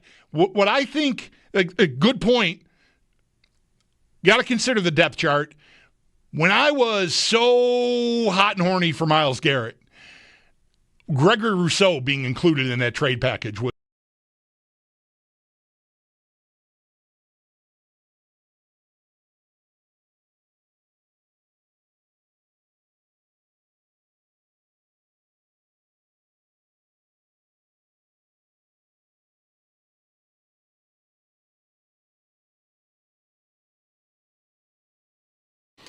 NHL Draft round number 1 will get going on Friday. Before that, though, teams are already beginning to reshape their rosters. That includes today. Vancouver Canucks have acquired forward Evander Kane from Edmonton for a 2025 fourth-round pick. Edmonton not retaining any salary. They will clear now $5.125 million. With the draft being on Friday, we did hear from Sabres general manager Kevin Adams and assistant GM Jerry Fortin yesterday. If you missed any of that, our own Paul Hamilton does have a piece up at our website, WGR550.com, on both them speaking and also the draft coming up on Friday. Speaking of the drafts, though, the NBA is tonight, starts at 8. The Dallas Mavericks have the first overall pick. They are expected to select Duke's Cooper Flagg. And then the Brooklyn Nets, they lead the way with most selections tonight in round 1 with 5. And then the Bisons, they're at home versus the Iron Pigs. Currently trail that game 6-1 in the 8th. The rest of that game can be heard on our sister station, The Bet 1520. That's Paddock Chevrolet Sports Headlines. Paddock Chevrolet celebrating 90 years of being your hometown dealership. I'm Zach Jones for WGR Sports Radio 550.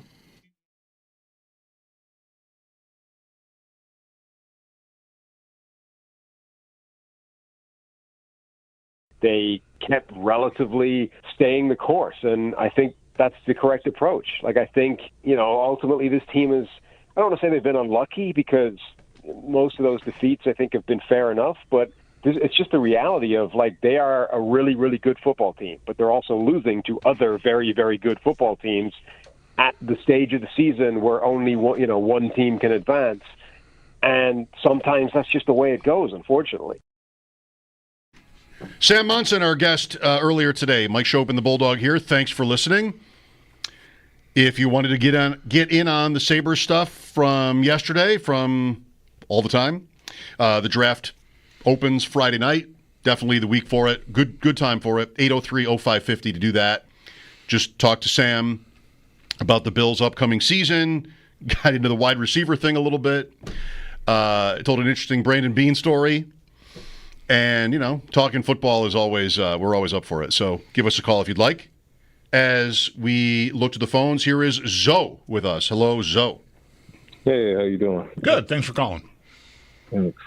I was listening to when you were talking to Sam, and you was talking about the kickoff thing, and he was saying that's what they were trying to do last year, putting the kick to the 35 and returns, and I kind of disagreed. They kind of wanted to change that purpose, just more of just injuries, concussions reason, bringing that percentage down. So now they changed their rule to this, and more returns, there's going to be more injuries again, more concussions again. Well, I just want to jump in here. We'll definitely not end it here. I'm not going to cut you off, but I want to just say that the touchback becoming more frequent with the way that the kickers had gotten so good at it. the way they're lining up is what is to protect. It's not the high-speed collision is not really available anymore, and that's a key element here. So there'll be returns, but you're still not going to have, Steve Tasker running down and throwing himself into three guys trying to break the wedge. Not that that was his main job, more of a gunner role, but you know what I'm saying. The high-speed collision is what they eradicated, and that is not going to change if there are more returns because of the way they're lining up before the ball's kicked. Okay. That's good then. The 35 now. So now having them at the 35, 15 yards, you're on the other side of the field. I think that's going to cause for more penalties.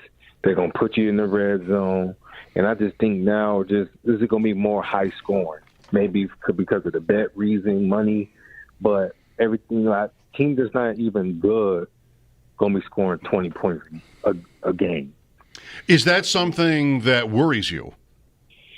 Yeah, it does, because now it's all been about the money, but it's really about the money now and excitement, entertainment. Is more entertainment now. 15 yards, you're on the other side of the 50 now. That easy. Or a penalty, you on the other side of the 50. Now it's a field goal. See, I like these things. I like the idea. The scenario you're laying out excites me more than it worries me. The having higher scoring games and the returns themselves being a play that returns to the sport. So I'm not really, like Bulldog said, think so. I'm not really worried about the injuries. But what I am most excited about, and I'm probably at risk of overreading it, but I am interested in strategy. I mean, football is so popular for so many reasons, but strategy is way up near the top of the list. Decisions that are made, run, pass, kick, go for it. Decisions that are made are what we talk about on, Monday through Saturday.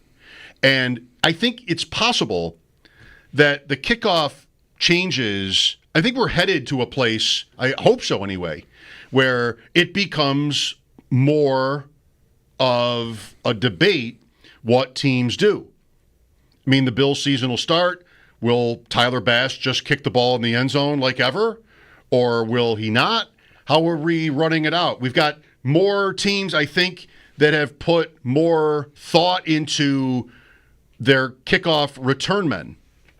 I think that's why Laviska Shenault is here. Mm-hmm. Maybe he would not be, but for this, development, that we could be looking at a season where there are many more kickoff returns, making that a more, important facet of the game. Yeah. Kansas City has this rookie running back, Brashard Smith, and they have Pacheco, and they still have Kareem Hunt, and they signed Elijah Mitchell. Like, they've got their running back room, and here's this 7th round pick who's a great athlete, like so many of these rookie running backs, and they've mentioned his prowess as a returner, and that they want to use him there, which that's a roster spot and a weapon if you choose to expose yourself to that by not kicking the ball through the end zone just automatically. And you're playing Kansas City, so maybe the 35 is a big deal versus the 25. I like all of this. Yeah, I want it to be that. I mean, I don't need the thrill of the kickoff return so much. It can be an exciting play. Often it's a flag. It's just there.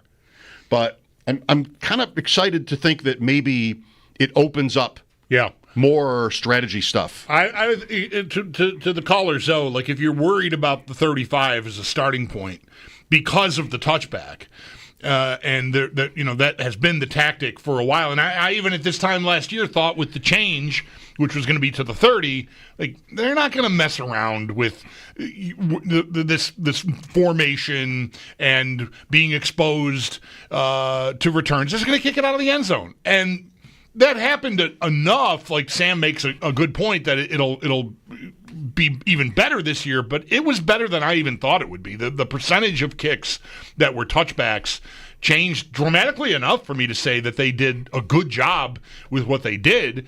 And now this tweak, I think, will make it even less likely that a team is going to want to just boom it out of the end zone. You may find And here's strategy. Here's what how are you handling it? What are you trying to do? Not that we'll always know. They don't always tell us what they meant to do, right? Sean McDermott never has told us whether he instructed the ball to be kicked out of the end zone or Tyler Bass in the 13 seconds game. Sorry. But it's advantageous now if you can land it inside the 20 and it goes to the end zone for a touchback or rolls out of the end zone for a touchback. That's the 20-yard line now. Like, that's the old touchback. And that's optimal, I think. I would rather try – I would think teams and their special teams coordinators and their kickers have spent a lot of time this offseason trying to see how effectively their guy can kick like that. Low liner, it's got to get to the 20. Then it's got to get in the landing zone. And if it's on a line and nobody can get in front of it and it can just go to the end zone, you have got yourself a thing. Now, the downside is that ball's not in the air for very long. And although, the guys can't move until they catch it anyway, right? So that's not that relevant anymore. But there's just more there. I don't think you're going to see as many touchbacks is the bottom line. Like, if that's your concern, that teams are getting a free pass to the 35, like pass and go and getting $200 on Monopoly, I just don't think it's going to. It'll happen. It might even happen by accident more than we might know. But I don't think teams are going to default to, I want to give you the ball at the 35. I think they're going to try to do what I'm saying, get it to land in the landing zone and out of the end zone, or take their chances on the return. Love a Monopoly reference. Did you ever play Monopoly where you had to go around once before you could buy anything? That's how that rule? That's how we always play. I like that rule. Yeah. You can't just start buying things. You gotta get a trip. You can't just show up. You gotta take a and trip just around. Start buying everything. No, that's not how it should work. It's a terrible game. There's only one way to play it. Buy everything. Period. Done. That's the strategy. Yeah. Right? Would you ever land on a property in Monopoly and not buy it if you could afford it? Would you ever do that? Unless you had no money left. Yeah, no. If I had the money to buy it, I would buy it, even if it was my last $50. Absolutely. I'm buying it. Somebody's going to land on my thing, and if not, well, I'm out. That's fine. I want to go do something else anyways. Yeah. Right. Sorry, kids. Let's hurry this along. We're playing for 4 hours. I'm buying everything. And by the way, this is a Star Wars edition of the game, and I don't really know what the hell Tatooine is. Which one was Tatooine on the Monopoly board? I don't even remember now. Would that be an expensive property? I don't remember. I think maybe not. Yeah, I think it would be cheap. Yeah. Tatooine, right? What's the deal with Tatooine? It's all do people actually live on Tatooine? Isn't that people? Luke Skywalker's home? Yep. Okay. Yep. It's a desert and they farm water, so probably pretty cheap. Yeah, it sounds like it'd be like Baltic. Farming water doesn't sound that lucrative. But a lot of these Star Wars planets don't seem that great. No, there's that one that's all snowy where he had to put his climb inside the dead whatever that thing was. Don't ask me to name another one. Tatooine and Hoth. Zach is a huge Star Wars guy, and I am just stepping in it all over the place. Oh, you're good. You're fine. You're doing good. Right. You're doing I just don't know what anything's called. I can remember scenes from the movie. What's that one with the snow? Earth? Is that the one you mean? Buffalo? Earth? Is Buffalo in Star Is Wars? Buffalo a planet? Frank is next. Hello, Frank. Hey, you ever know what color Tatooine is? Orangish. I don't know. Hey, I think this is all about adding in new opportunities for gambling, which I'm sure they're going to figure out. They keep the ball in play, and it means more chances to gamble. And as well, chances for guys to screw up what yard line they're supposed to stop and get to catch the ball at. I always love that second there when the guy's back there to catch a kickoff. And the coach told him that, don't put your feet past the 10. And then they're looking down where their feet are, and the ball's coming. It's a nice point of potential chance to really make something interesting happen out there. And I'm not going to be that very interesting now, so I'll let you guys go. Have a nice day. And you too. Yeah. Nice. Nice to hear from you, Frank. Nothing wrong with making it more interesting, I think. I want to commend that. How'd I do on the color of Tatooine? Is it I'm trying to find out. Orangish? It's like a tannish orange. Yeah, that's fine. That works. Right. What do you mean, tannish orange? In Monopoly terms? No, just the planet, The planet itself. Oh, I meant in Monopoly. Oh, yeah, no. What color property would it be? Yeah, I didn't know it. Yeah, that makes sense if that's what you meant. I was have thinking of what it Monopoly looks Star like. Wars. I'm trying to find it. There's Alderaan is light blue. That's pretty mid, the light blue. Like those They're are cheap. Yeah. Row 1. Yeah, it's the first row. Like that's the cheapest? It's not the cheapest. Purple is the cheapest. Right, that's why it's the second cheapest. Baltic and Mediterranean. Yeah. Coruscant. Which I think those sound like nice places. Mediterranean, but yeah, that's a little bit of a misnomer. Yeah. Really makes sense. Anyway. Is Mediterranean a misnomer? I don't know where Tatooine is. Maybe they don't have it. There's Dagobah.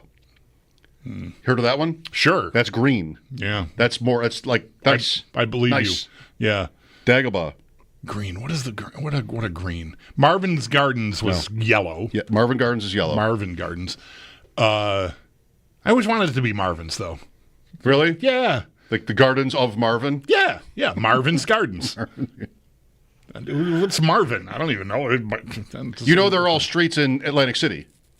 Monopoly. Of course not. Did you not know that? No. It's true. I believe you. Okay. It's true. All the streets in Monopoly are named for streets in Atlantic City, New Jersey. Just never knew that. It's weird to go there. Right. And like you're on. Oh, I'm on Baltic Yeah. right now. This is exciting. I'm on St. James Place. I'm driving around St. James Place right now. This is exciting. Wow. Love it. Pacific, North Carolina, and Pennsylvania are the greens. Thank you. There are Here for your questions. There are probably politicians at the local level in Atlantic City that have organized committees to try to get this neighborhood. We're slighted by monopoly. Yes. St. Charles Place wants a better reputation. Right.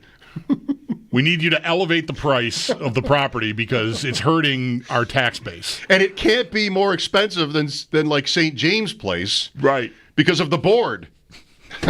Right. Is there a linear progression in actual Atlantic City, New Jersey of property value from Mediterranean all the way to Boardwalk? Right. Does it have to be like that? Right. We're not allowed to charge more than Tennessee. You go to Atlantic City and you're on Park Place and it's a dump. Like, what the hell? I thought this was nice. I've been paying $400 for this every time I play Monopoly. I've been paying $35 rent. What are we doing? For landing on Park I built Place. a hotel on it. Yeah. What a horrible idea that was. Look at this place. Look at this Park Place. It's supposed to be nice, and it's not. No.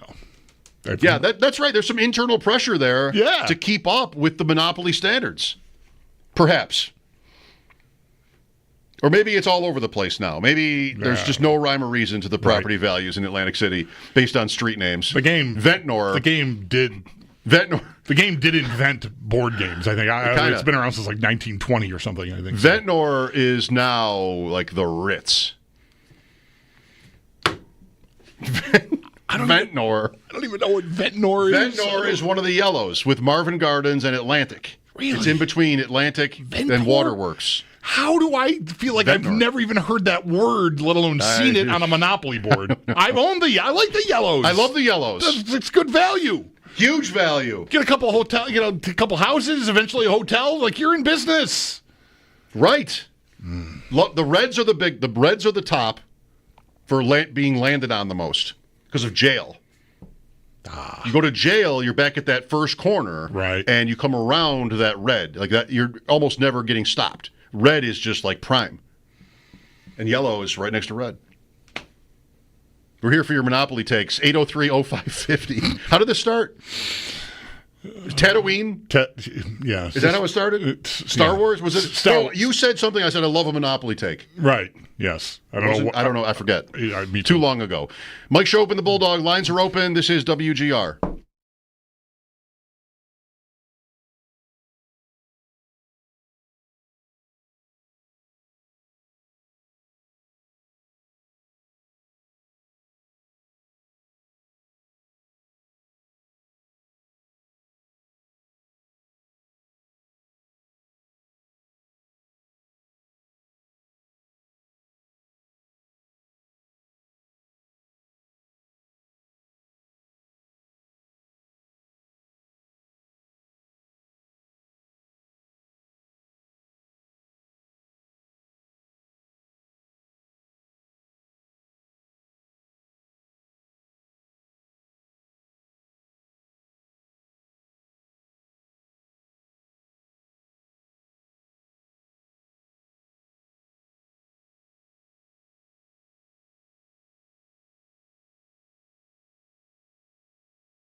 Open the Bulldog. Let's go to Bob next. Hi, Bob.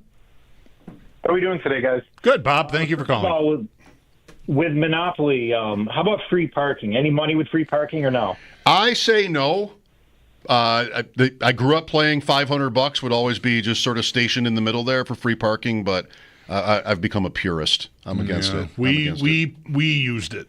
It makes the game longer. It does. Like any fine money, like pay, tax evasion, whatever, in that pile. So just get, you'll play forever that way. Yeah, right. And we would. So, yeah. I got to agree with Mike. I think it just keeps people in the game that should be in the game and does take a lot longer. Yes. So, going to the NHL draft here, I got to say I'm not going to watch the draft. I have really no interest in this draft, and really it's just there's no immediate help available for a team like the Sabres or any team at the bottom. You go back a couple of years ago, we had Owen Power, first overall pick in the draft. He ends up going back to college. And you compare that to the NFL draft, where the first overall pick is probably going to play a lot unless it's a quarterback who needs to sit behind a veteran for a year or two. There's just no help. You're projecting kids who are basically just out of high school into a man's game. And you just don't see, I guess. It's a harder target to hit for sure. Manning. Yeah, you look at Arch Manning going to Texas, and if the NFL adopted the same draft eligibility rules, like Arch Manning would have been the first overall pick in the NFL draft. Josh Allen never would have been drafted. Josh Allen would be working on a farm. So I think the NHL, not that it's going to change, but I think that maybe the Sabres need to look at the NHL draft and say that maybe this isn't the path. We've invested so much in having these draft picks, going back to rehiring Ted Nolan.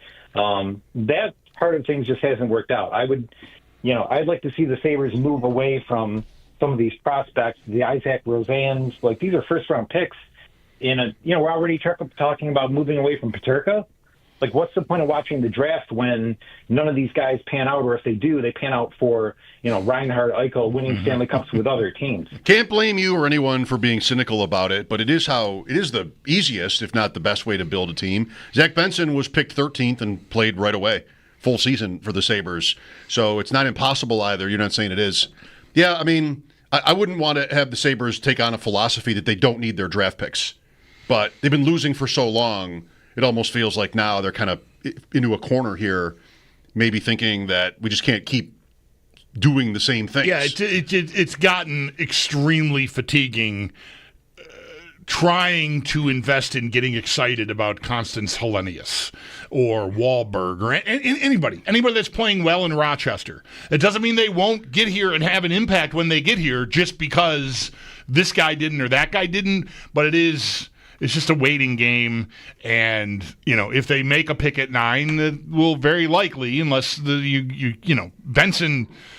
Frankly, if Benson could have gone anywhere but juniors, that's where he should have gone, the AHL or something. Like, I don't think he needed to be here, but I get why he was. They didn't have that option, right? Thanks, Bob. Mike Schopp and the Bulldog back after the update here on WGR.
Schopp and the Bulldog. Uh-oh. Guess what day it is? Guess what day it is? Huh? Anybody? Monday, Tuesday, hump day is halfway. It's Mike Schopp. Mike. What day is it, Mike? And the Bulldog. Hey, guess what day it is? Oh, come on. I know you can hear me. It's Mike Schopp and the Bulldog. Guess what today is? It's hump day. Woo-hoo! On WGR Hump day. Sports Radio 550.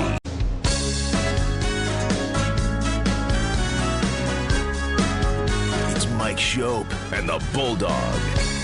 Uh-oh. Guess what day it is? Guess what day it is? Huh? Anybody? Monday, Tuesday, hump day is halfway. It's Mike Schopp. Mike. What day is it, Mike? And the Bulldog. Guess what day it is? Oh, come on. I know you can hear me. It's Mike Schopp and the Bulldog. Guess what today is? It's hump day. Woo-hoo! On WGR Hump day. Sports Radio 550.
The NBA draft is tonight. It will begin at 8 p.m., and the Dallas Mavericks do have the first overall pick. They are expected to select Duke's Cooper Flagg, while the Brooklyn Nets, they lead the way with the most picks in the first round with 5. We are still a few days away from the NHL draft. That will begin on Friday, but a number of teams already beginning to retool their organizations. The Vancouver Canucks acquired this morning forward Evander Kane from the Edmonton Oilers for a 2025 fourth-round pick, and multiple reports have the Vegas Golden Knights re-signing forward Riley Smith to a one-year deal worth $2 million. That deal also includes a no-trade clause. The Bisons fell to Lehigh Valley today 7-1, and then in the majors, coming up a little bit later on in the afternoon, the Blue Jays in Cleveland versus the Guardians at 6:40. Then just after 7 o'clock, the Reds host the Yankees, and the Mets host the Atlanta Braves. That's your Paddock Chevrolet Sports Update. Paddock Chevrolet celebrating 90 years of being your hometown dealership. I'm Zach Jones for WGR Sports Radio 550.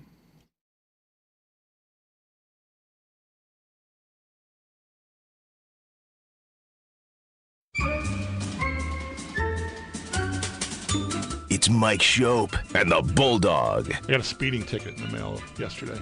In the mail? Yeah. I think I'm going to just ignore it. It's Mike Schopp.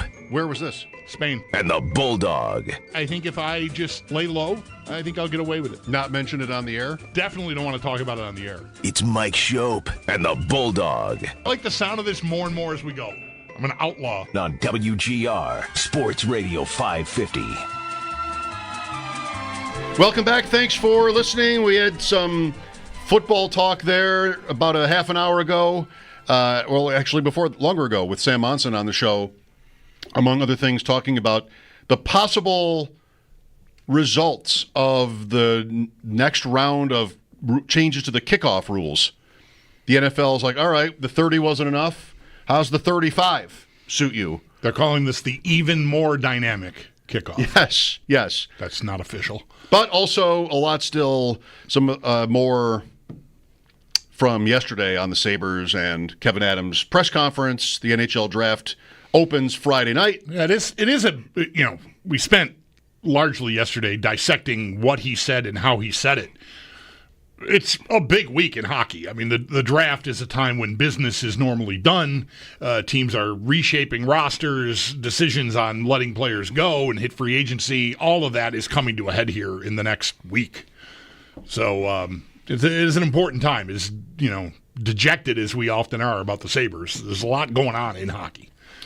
Let us know what you're thinking. 803-0550 to do so. Here is Dominic with us next. Hi, Dominic. Hey guys, long-time listener, first time really on the show. What does really mean? I don't know. I text sometimes. Okay. All right. Yeah. Sure. Thank you. I've traveled for work, and I had you guys since Delta let us search on YouTube in the seatbacks. I had you guys on the YouTube stream too, so that was pretty cool. Great. On an airplane, that's so cool.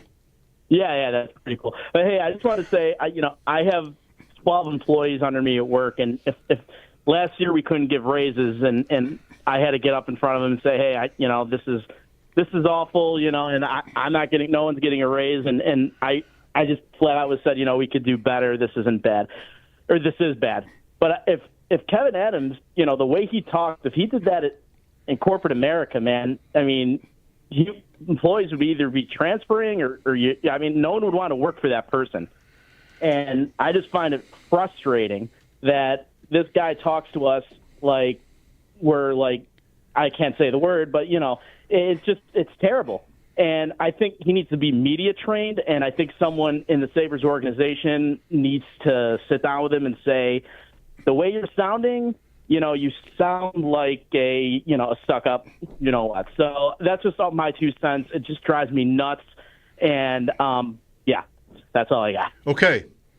Well, I mean, a lot of people have talked about this, have sounded like that since yesterday and at other times with Adams. Yeah, I think if you're lucky enough to be running that team 5 years in without any real success, or even the bare minimum, making the playoffs, and on top of that, you've got a 14-year playoff drought that your era is a big part of, but it even goes beyond that, of course. I just think you can't not sound humble. I think you just you have to come off as humble. I don't think it's that hard. It shouldn't, but it's just not maybe in him. I mean, he instead was defensive, and he's mad. He doesn't like the criticism, and he thinks it's unfair, at least some of it. And that's where he launches off. Yesterday that happened without even getting a question about what he used as an example of it. So, yeah, I mean, that's not – the caller is saying it runs deeper, like that employees or players would be, put off by how he is. I don't know, maybe. But I think in terms of the fans, the last thing Sabres fans want to listen to now is anything that even is the least bit adjacent to, not my fault, and that's palm trees, and that's taxes, and that's a little bit yesterday. The media, and as we said many times yesterday, the example he used of media misinformation, actually, if he had his finger on the pulse, was something that fans who were in tune with the team might have liked thinking was true. They would find it encouraging that they would divest themselves of a player who has become very unpopular, largely because of one incident. I mean, his play overall has been disappointing, to be kind, since he signed that massive extension. massive time-wise. I mean, $4.5 million is like, whatever. It's flipping nickels around in the NHL as far as cap numbers go. But it's not nothing. But it's more the term, and it was after 50-some games. It's just they got a lot ahead of themselves on deciding that this was a key piece, and it really hasn't delivered. And then you have the flashpoint of the Thompson incident against the Devils, and he's a guy on a team that's not very tough top to bottom to begin with, who looks like a guy who should be able to handle some of that for you, especially in a situation like that, which to me should be all hands on deck no matter what, no matter who you are or what your reputation is. And he just took a pass. So that has hurt his standing, Samuelson's standing within the fan base severely. So it's a very awkward guy to like say I'm choosing. I don't know, dying on the hill is not quite right, but like I'm going to pick a fight on this hill for this piece of land. It's just an odd place to be because the fans. If fans saw the report, which really was entirely. Frank Cervelli said this on a podcast. It's not like he wrote a story about it or anything, but he said it. It was out there. A fan would come across and go like, "Oh, okay," and sort of nod. Like, oh, well, I hate to have dead money, but they could be better on the ice, with a different guy in that role. Like, that might be encouraging, but instead, he can't wait to put a pin in that balloon. And, the overall here, I've made the point many times, including again yesterday, the palm trees and taxes comment from last year, while certainly representing fairly the challenges that you are facing, is not a message you want to send to your employees at all. It effectively is telling them no one wants to come help us, and really I would replace some of you if they would, but they won't, so you're here. I don't think I'm being too liberal with that. I think that is a way that if I were on that team that I would perceive that. That is fireable the minute it happened, in my opinion, as someone who's supposed to be leading the organization and setting the tone. You're making the guys that are here who committed long-term, sure, they're being paid handsomely, but they might feel like they're being held here. It's a terrible misstep. It's just terrible. Fireable, I think, but here we are. I think it can be, I feel like I'm often making it sound so easy. I mean, I think a lot of it is. I think where you can get in trouble, whether you're Kevin Adams in this case or us or anybody sort of in life, like you can probably play it safer and be better off just by saying less. There is an instinct to like fill the space. Even if, like, you're at a press conference, not just hosting a show, but you want to fill the space, you're trying to they're asking for a soundbite. They're often, especially like the TV guys are asking questions. They really don't care what the answer is. It's not even interesting. They just want 12 seconds for the news. They want 40 seconds. They want 30, 40 seconds. So you have it's a give and take. But really, it is pretty easy to avoid that, I think. The one challenge you have, like to the point you keep making about how the players would have heard that, is you're talking to the fans, but also the players. Like they're listening, or they're going to be listening if it's controversial. Like they're going to know about it. They're going to hear about it, right? And so, like in terms of Samuelson, or this is Gergenson's last year. Like he's probably thinking about the player. He knows them, and he's probably thinking of this is a way to defend them, to defend their play, and to show your view on how important they are to your organization. So we would, not exactly the quote, but we would never buy him out. He's important to us. We would never buy him out. And, he's going to hear that or just already know it and feel better. Yeah. But he's not somebody, since it was about him, I already gave him a long-term contract. Like, I don't need to worry about his feelings so much, I think. He shouldn't have to worry about his status because of this deal. And if we buy him out, he's going to get the money, and, that's just going to be what we do because this is business. This is not all what Adam should say either. Simply, we talk about everything. Right. Why wouldn't you want it to be true that the Sabres talk about everything? Why would you want it to be true of any team? Would you trade this player? Would you buy out this player? What about who can you go get? He does say this often. We have conversations, but that's all he needed. And it's not what happened yesterday because, like as Paul Hamilton put it, bee in his bonnet. Like he wanted to fire off against media, against people who are, in his opinion, misinforming the fans. And I don't know, is that ever a good look?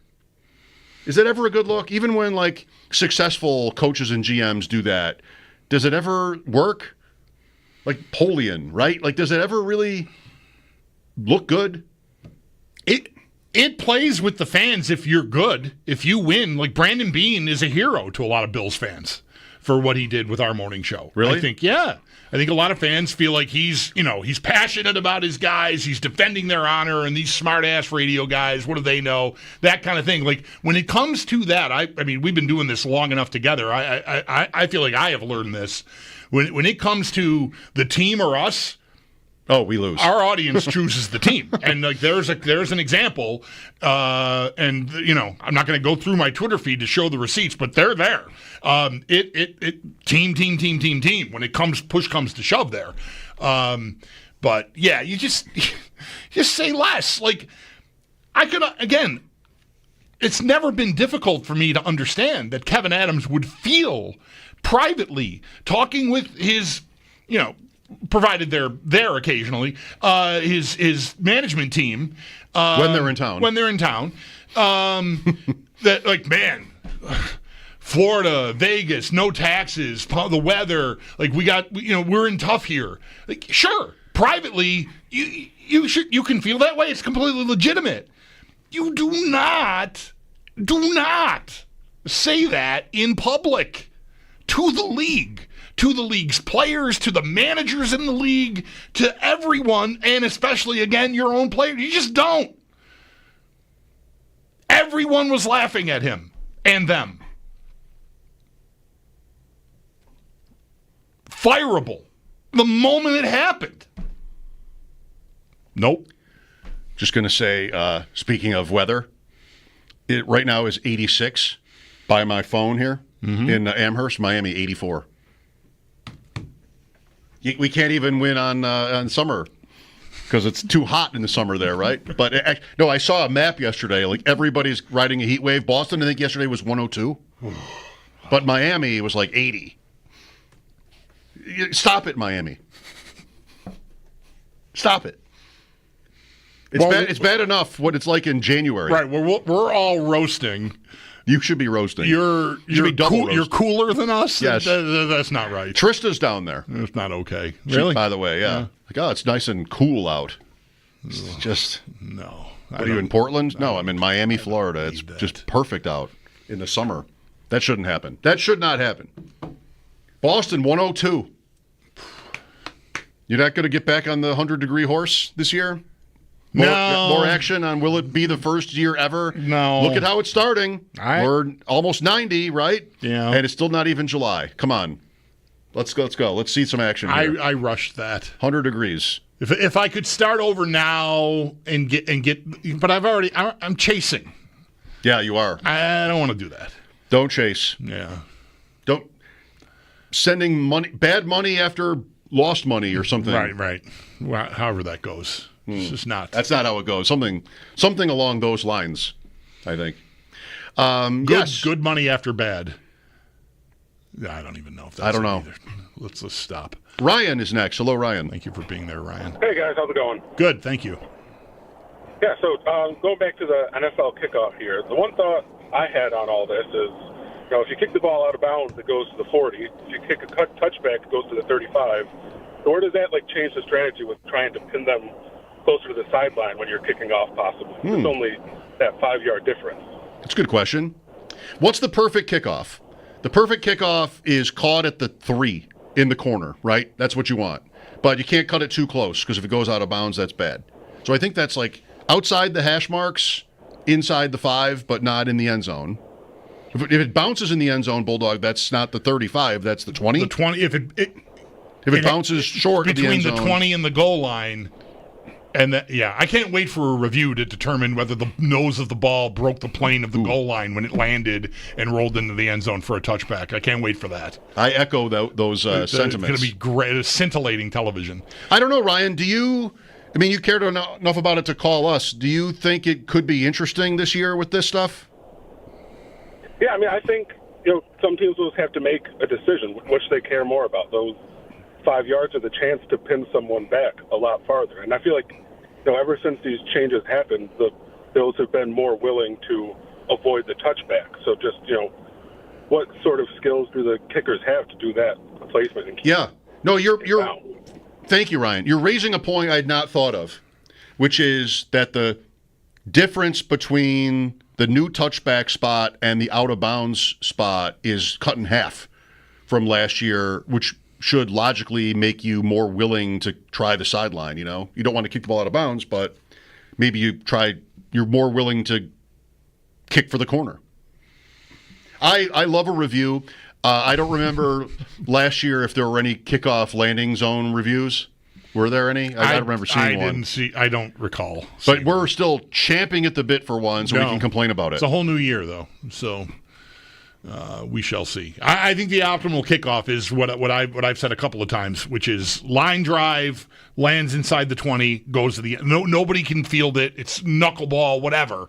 But that might be really hard to execute and trust, that you're going to get it to the landing zone. It's not going to go sideways and go out of bounds on you or whatever. But like that's if you're worried about the return game and you're worried about the 35 or the 40 with the sideline, that's the kick. But it's rife with pitfalls. I mean, it can go wrong. It has to be really precise, I think. I look forward to, I think it'll come, predictions, analysis of what the impact will be. Is the 35 versus the 25 from 2 years ago and, most recent years, enough of a difference to force, quote, force the kicking team into a different plan?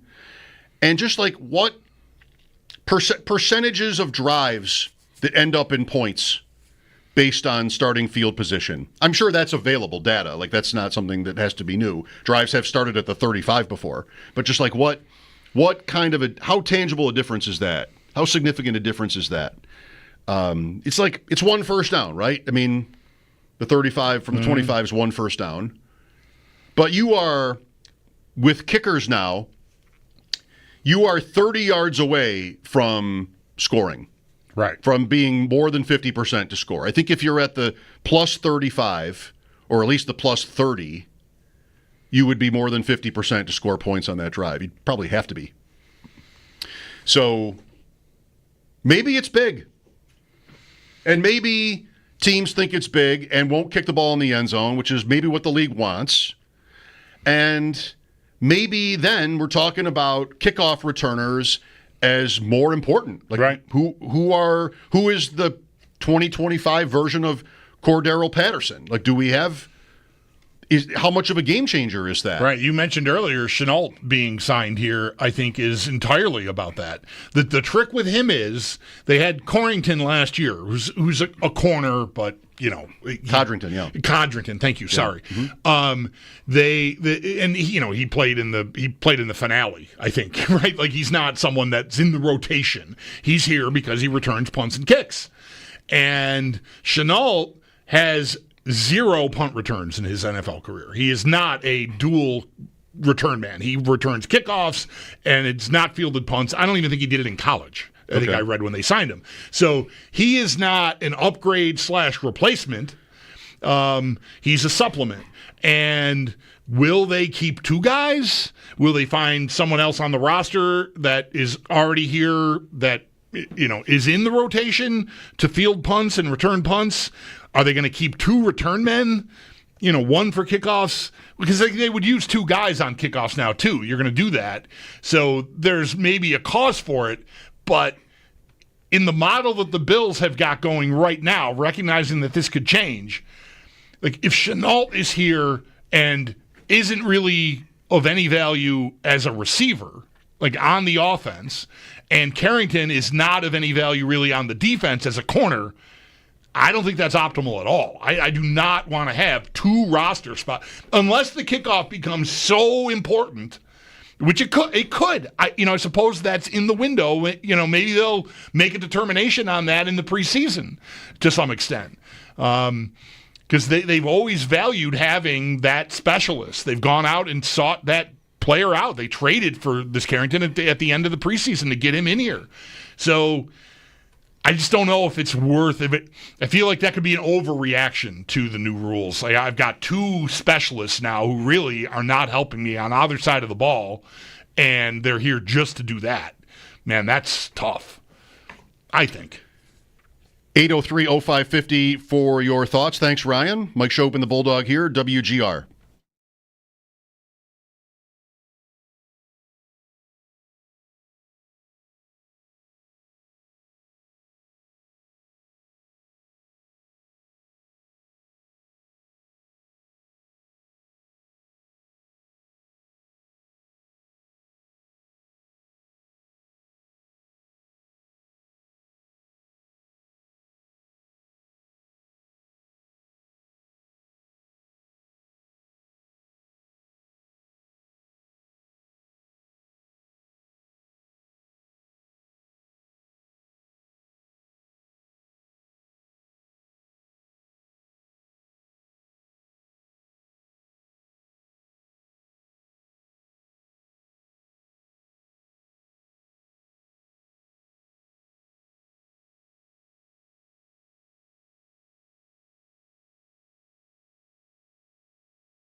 sports. It's Mike Schopp. He's Bulldog, talking sports. Call him on the telephone. Toss that bad Bulldog a bone. Bulldog, talking sports. Yeah, yeah, yeah. On WGR All right. Heave and ho, and away we go. Sports Radio 550. I don't want to hear me from 30 years ago. Thank you very much.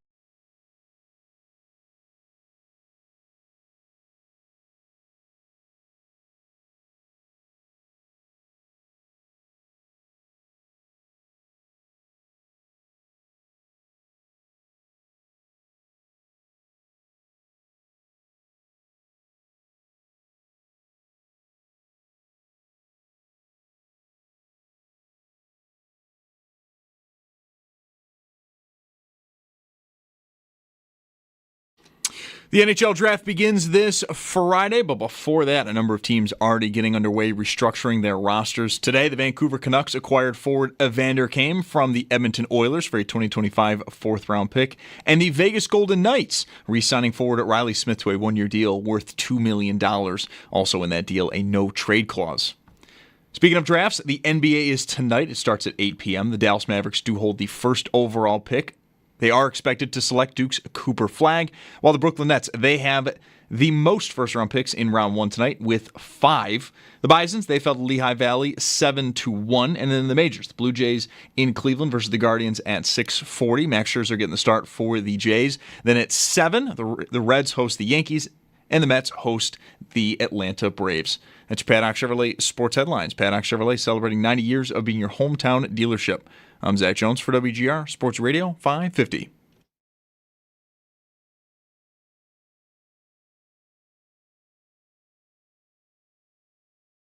A split that I found really interesting when I was looking at Josh Allen's stats this offseason was that he was second in QBR versus zone coverage, 9th versus man.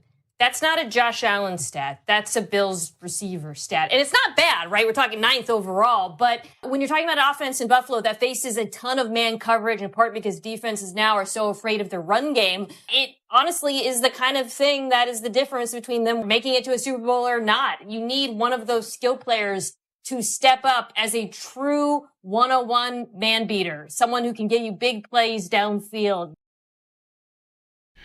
Here we go. Mina Kimes. Brandon Bean on line 1 for Mina Kimes. Not completely sold that the Bills have enough at receiver. Bean somewhere. What do you mean? Josh Palmer. What do you mean? 30 points a game. I don't get it. I don't understand how anybody could think this. We found one more person who kind of does. Mm-hmm. It's cruel if it's like last year. This is how it is, though. You can go the whole season and beat everybody and then win 2 more playoff games. One against a Ravens team that was at least your equal. And then you go to Kansas City, 2-time defending Super Bowl champion, and have the lead in the fourth quarter. And what's the takeaway? I really could have used a better wide receiver here on this team at some point. Is that ridiculous to say? No. It's maybe right. It's just there's so few moments there ultimately where it costs you, if it can be said that it cost you. So can one drive be a referendum on your roster?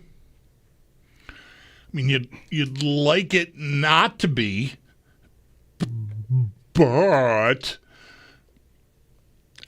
these 2 years, they've had the opportunity to win those games with a score late. Or at least take the lead late. See how they would have managed the clock and how much time would have been left. And so it is not invalid to say they needed to do something with this defense. The defense had a very rough year. I mean, the 40 points against a couple times in a row there, Lions and Rams. I mean, they had a rocky year by a lot of different metrics, not just the points scored. The takeaways kind of saved them, And that in and of itself is a part of my defense when, thinking about being so hot about how last year went and pointing at the points. And like, we did this. Like, you had maybe an incredible year takeaway-wise and giveaway-wise that, like, sure, some of that is coached in and you're prioritizing it and whatever. I give you as much credit as I think is reasonable to do. But to avoid the presence of luck within it is, I think, it's short-sighted. And so, yeah, you did do that, but how bankable is it? And that I think remains unanswered. If they put it on the board again this year, and if either thing happens, if they have an incredible year with takeaways again, okay, well, boy, you're really lucky 2 years in a row. I guess more credit to you than for last year. Or if they just find their way to 30 points a game without the takeaways, then that might be more time to point at the scoreboard. But I think it's still okay to be uneasy about it because of the point Mina just made there, and how the season has ended the last 2 years. You've had the ball with a chance to go win the game, and you haven't been able to. So, all right, how great is your offense? I mean, it's great enough to score all these points, average whatever, but nut-cutting time, I need a first down, I need a touchdown, I need whatever I need somebody to get open. Where am I? I'm folding. I've lost. Because I really do feel like it's right to say, this is my opinion, I think you have felt likewise over the years, I would much rather be down by 3 with the ball at midfield around the 2-minute warning than up by 3 playing defense in that situation against that team. At least I've got the ball. I got my best guy out here. Let's go do it. Let's take it. What about at your own 20? 2 minutes. I think I still would rather do it.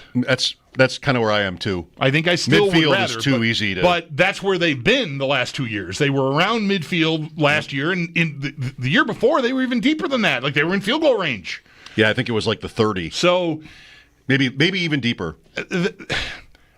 It's just, football is like this. Like everything can be true and everything can be argued against, however true it appears to be. So yes, the defense needed supplementing, overhauling, even if that's not too strong a word. I mean, they went hard at it here, but the season ended the last 2 years with you having a chance to win it on offense, and you haven't come through. In the January 24 home playoff game, they were at the 26. The Bills drove to the Kansas City 26. And we're there at the 2-minute warning, down 3. I do think AFC Championship game, Super Bowl, whatever the magnitude of the game, I think I would sign right now for that. I want to be there again. Yeah, me too. And, I know they haven't come through. So, yeah, I'd rather shut them out 2 or hold them to 13 points so that all I need is 2 touchdowns and I can win the game. That'd be great. But nothing. They've had that chance, and that I don't think should just be blown off and ignored within all the defense trouble that they had last year. I have looked at this drive so many times. I've been on the ProFootballReference.com 23 playoffs Chiefs at Bills page so many times. It's amazing I don't get ads for this page somewhere. This page has never tried to sell me anything. I've looked at this so many times. It started with Diggs. Well, it started right, when they lost. Like, what really happened here?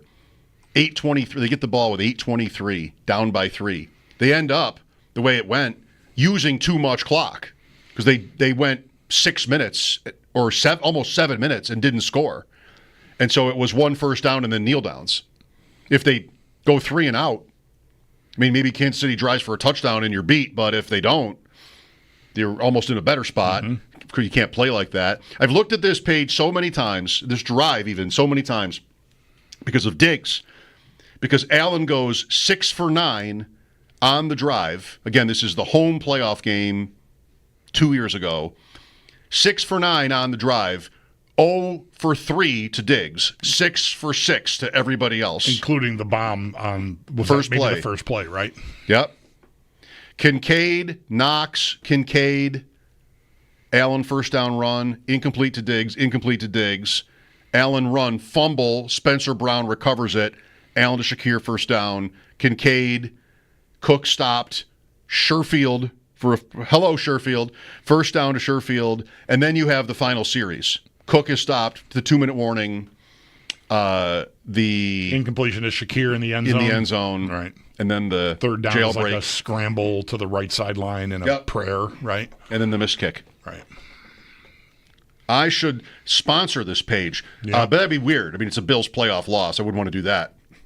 Yeah, you don't want your name on that. They used to have that. Maybe they still do. They Baseball Reference, the same organization, used to have. You could sponsor like a player page, and I would sponsor my great uncle's page. So I paid Baseball Reference and had my name on it, like you get it for a year or something, like one of those highway signs. Sure, okay. This area is beautiful because of, the Kiwanis outlet Club liquor or whatever. Yeah, okay. Yeah. You ever think about that? Maybe sponsoring a stretch of highway? How much is it? Has not come up. I have no idea. No. It'd be cool to see your name on that blue sign, though. Sure, I guess. Yeah. People drive by it like, oh, Bulldog sponsored. No wonder. The road needs to be taken care of. Right. All the potholes here is Bulldog's fault. That's a real problem for me. Yeah. I'd be like Kramer out there trying to fix the road, right? When he's That's funny. I'd be out there with a wheelbarrow and this is my road. You gotta fix my road. Yes.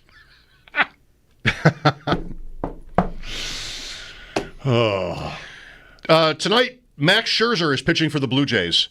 Finally. He pitched right early in the season and got hurt and left immediately. But he's back tonight. They activated him. They're in Cleveland. That is then a Fubo game, I believe. That would be a Fubo game. I noticed that earlier, and I think that might be the go-to for me. I think so. The Yankee game is MLB Network, but it might also be, Yankees-Reds, which was interesting last night. So Scherzer for the Blue Jays, the 2.5 back. Yeah. Tampa's 1 back. Look at you, Blue Jays. Of the Yankees. Tampa. The Yankees are losing a lot now. Continue to find ways, Tampa. They do, right? Year after They're year. They're super annoying like that. Yep. They're always pretty good. Maybe I should give them a chance this year because they're not playing in that dome. Because it kind of blew apart. Yeah. Maybe you should. That was a callous way to say that. Whatever. It was damaged in a hurricane. So it blew apart. Yeah, it did, though. I know, but it just sounded... It seemed like insensitive? I didn't like how it sounded. But, yeah, now they're playing outside. Maybe I'll feel differently about them. Doesn't sound like it. I mean, really, it's almost July. You haven't watched, you haven't thought about it one time turning out a game. Not till just now. No. Yeah. But Toronto's close. Yankees in Cincinnati again. Yamamoto for the Dodgers tonight at Coors against Sam's Rockies, who are 30.5 out.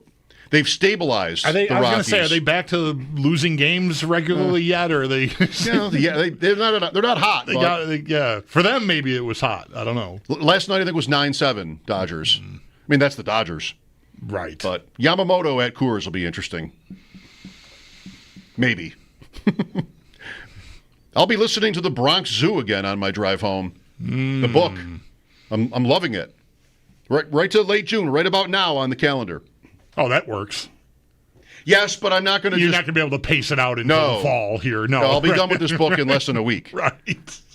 But I'm to really almost none of the good stuff yet. 78 Yanks, like Martin leaving, and like the. Well, the summer is the comeback, right? Yeah, because it's July 1st. They're 14 behind or whatever it is. Is that the number? I think 14 and a half. 14 is the number I've got in my head, and I think it's July. It's 11.5 where I'm at in the book. Yeah. So it's not peak. Right. 78 Yanks down big like that. You had to win the division to make the playoffs. Imagine that. And they do. Well, yeah, they force a one-game playoff and then win the one-game playoff. Yes. Right. Did I spoil anything there? Or did you? You said it. I didn't say it. Yeah. I said they win it. Remember the one-game playoff? Like, we still have this once in a while. Those are regular season stats. Did you know that? Like right, the stats from that game count as regular season stats. Mm-hmm. So whatever Reggie hit that year, he hit a home run in the playoff. Right. Former guest on our show, Reginald Martinez Jackson. Crazy dog. You're a kid and the stuff you remember. I can still. Do you recall? I don't know how well you know the game and the history of that game. Quite. Pinella with that fly ball to right field that he cannot see at all. The sun is a weird time for a game, and the sun was just brutal there. It was like a 4:00 first pitch or something, and just tough sun. And he can't. You can see he's like just like that, but he manages to stay in front of it. It bounces in front of him, and it bounces to toward the corner, and he just stabs it. Like, how did he even see it in time to stab it? But it's a huge play. Yes. Yeah, do you know, like, there's men on base. I mean, there's a reason that it's a huge play. It's not just, the leadoff hitter or something, and he would have had a double or who knows what. But, like, it would have been runs, and no. Or at least a run, I think. I will find out what that situation was. I've been resisting the temptation to go to that page. Oh, don't do it now. It's fine. It's fine. I'll find. Just want to know it was late in the game. What was the situation? I've been resisting going to that page because I don't want to, like, the day-to-day, the drumbeat of that season. I don't really remember or know. So I'm sort of thinking, I'd like to look and see, like, how many games back, and certain games are kind of interesting to hear him talk about.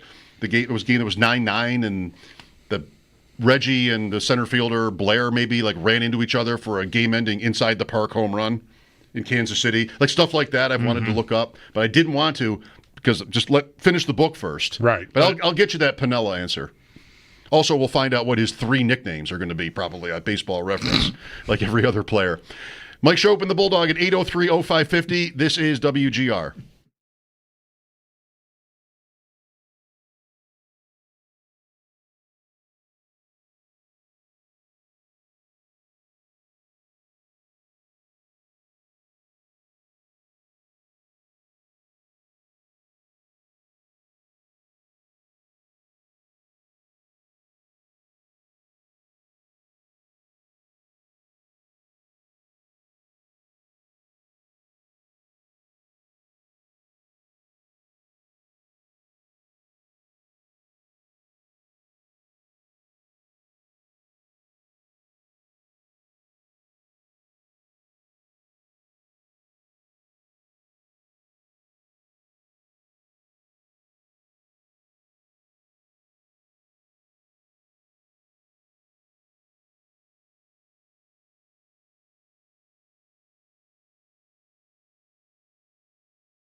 Lou Piniella. Big Lou. Nicknames, you mean? Yeah. There isn't any. There's not one nickname on his baseball reference All right, page. let's. It's either 3 or is none. Is this like Wikipedia? Can we add stuff, or do I have to buy a sponsorship? Can you go in there and edit it? No, yeah, no, I don't okay. think so. All right. No. Big Lou. There was one of these yesterday, and I forget. He's just like you. Favre or somebody. Yeah. Yeah, big.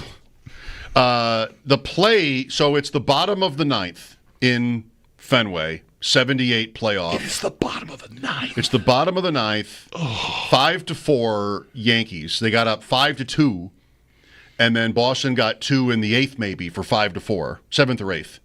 It's 5-4, bottom of the ninth. Gossage gets the first out, and then walks Burleson. And Remy is up. And Remy, line drive, well hit, into right field.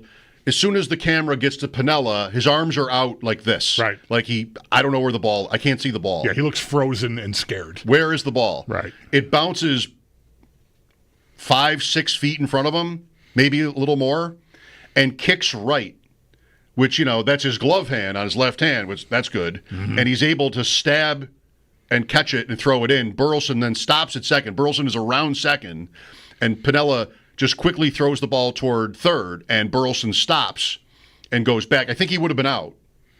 The throw wasn't if he perfect. tried to go to third, yeah, yes, sure. The throw wasn't perfect, but Right. I think he would have been out. And then Rice flies to right, deep enough for Burleson to go to third to tag, and then Yastrzemski pops out foul third to Nettles. Yeah. What was Lou Piniella's career high in homers? He played 18 years.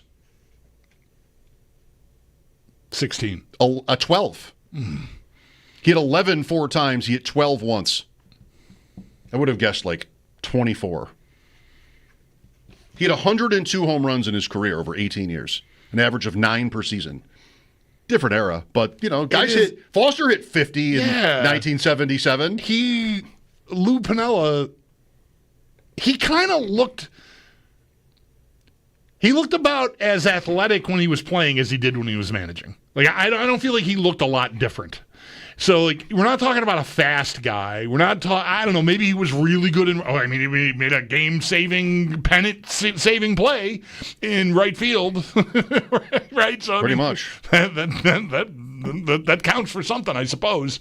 How do you survive that long without power? What was his? What was his thing? What was his thing? Because I don't think it was stolen bases. No, he hit for average. Yeah, okay, that was a very respectable thing back then. Career 291 hitter. All right, that's. But not much power, no speed, good enough defensively, I guess. Oh, that play. So that's that ball, right field too, right? So it kicks right, it gets past him, it's to the wall and rolling towards center, and maybe the center fielder has to come get it. No, it's going to the right field corner. Right, but the way that wall curves. If it would have only. It would. I'm sorry, I just watched it. Okay. No, it wouldn't have made it. It would have settled around the pesky It might have pole made or it to the wall. It might have made it to the wall. I see. So it wasn't in danger of rolling around. No. That. Okay. No. Okay. Good. Thank you for correcting me. But still, he misses that ball. Burleson scores. I think so. And Remy's on second at worst. That's right. Then what is our history? Then it's Bucky who?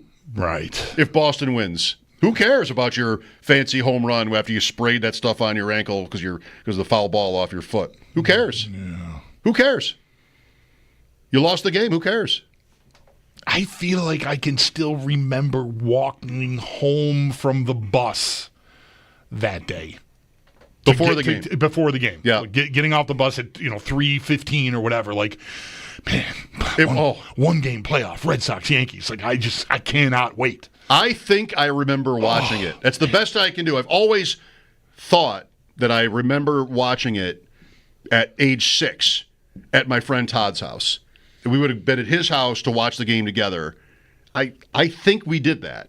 I just can't say for sure because I was 6. Right. But I've always thought, I watched that game, I can picture where I think I was in his house. If it wasn't this game, it was another game. Where the TV was and where I was sitting to watch the Bucky Dent game, which would not be called the Bucky Dent game if not for this play by Piniella. Probably. Even if Boston ties it and something else happens for the Yankees to win whatever it, else happened is that. It's not. That's right. Yeah, I mean, it still would be improbable for Bucky Dent to have hit the home run, but it would not have the lore that it has. Maybe he hits another one in extra innings. All right, thanks for that. How many home runs did he hit that year? Piniella hit 6. So it probably wasn't more than that. Now I'll go look that up. 803-0550, Mike Schopp and the Bulldog here, WGR.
But leading up to that, teams continuing to refurbish their rosters. Today, the Vancouver Canucks, they acquired forward Evander Kane from Edmonton for a 2025 fourth-round pick, while the Vegas Golden Knights, they are re-signing forward Riley Smith to a one-year deal worth $2 million. The deal also includes a no-trade clause.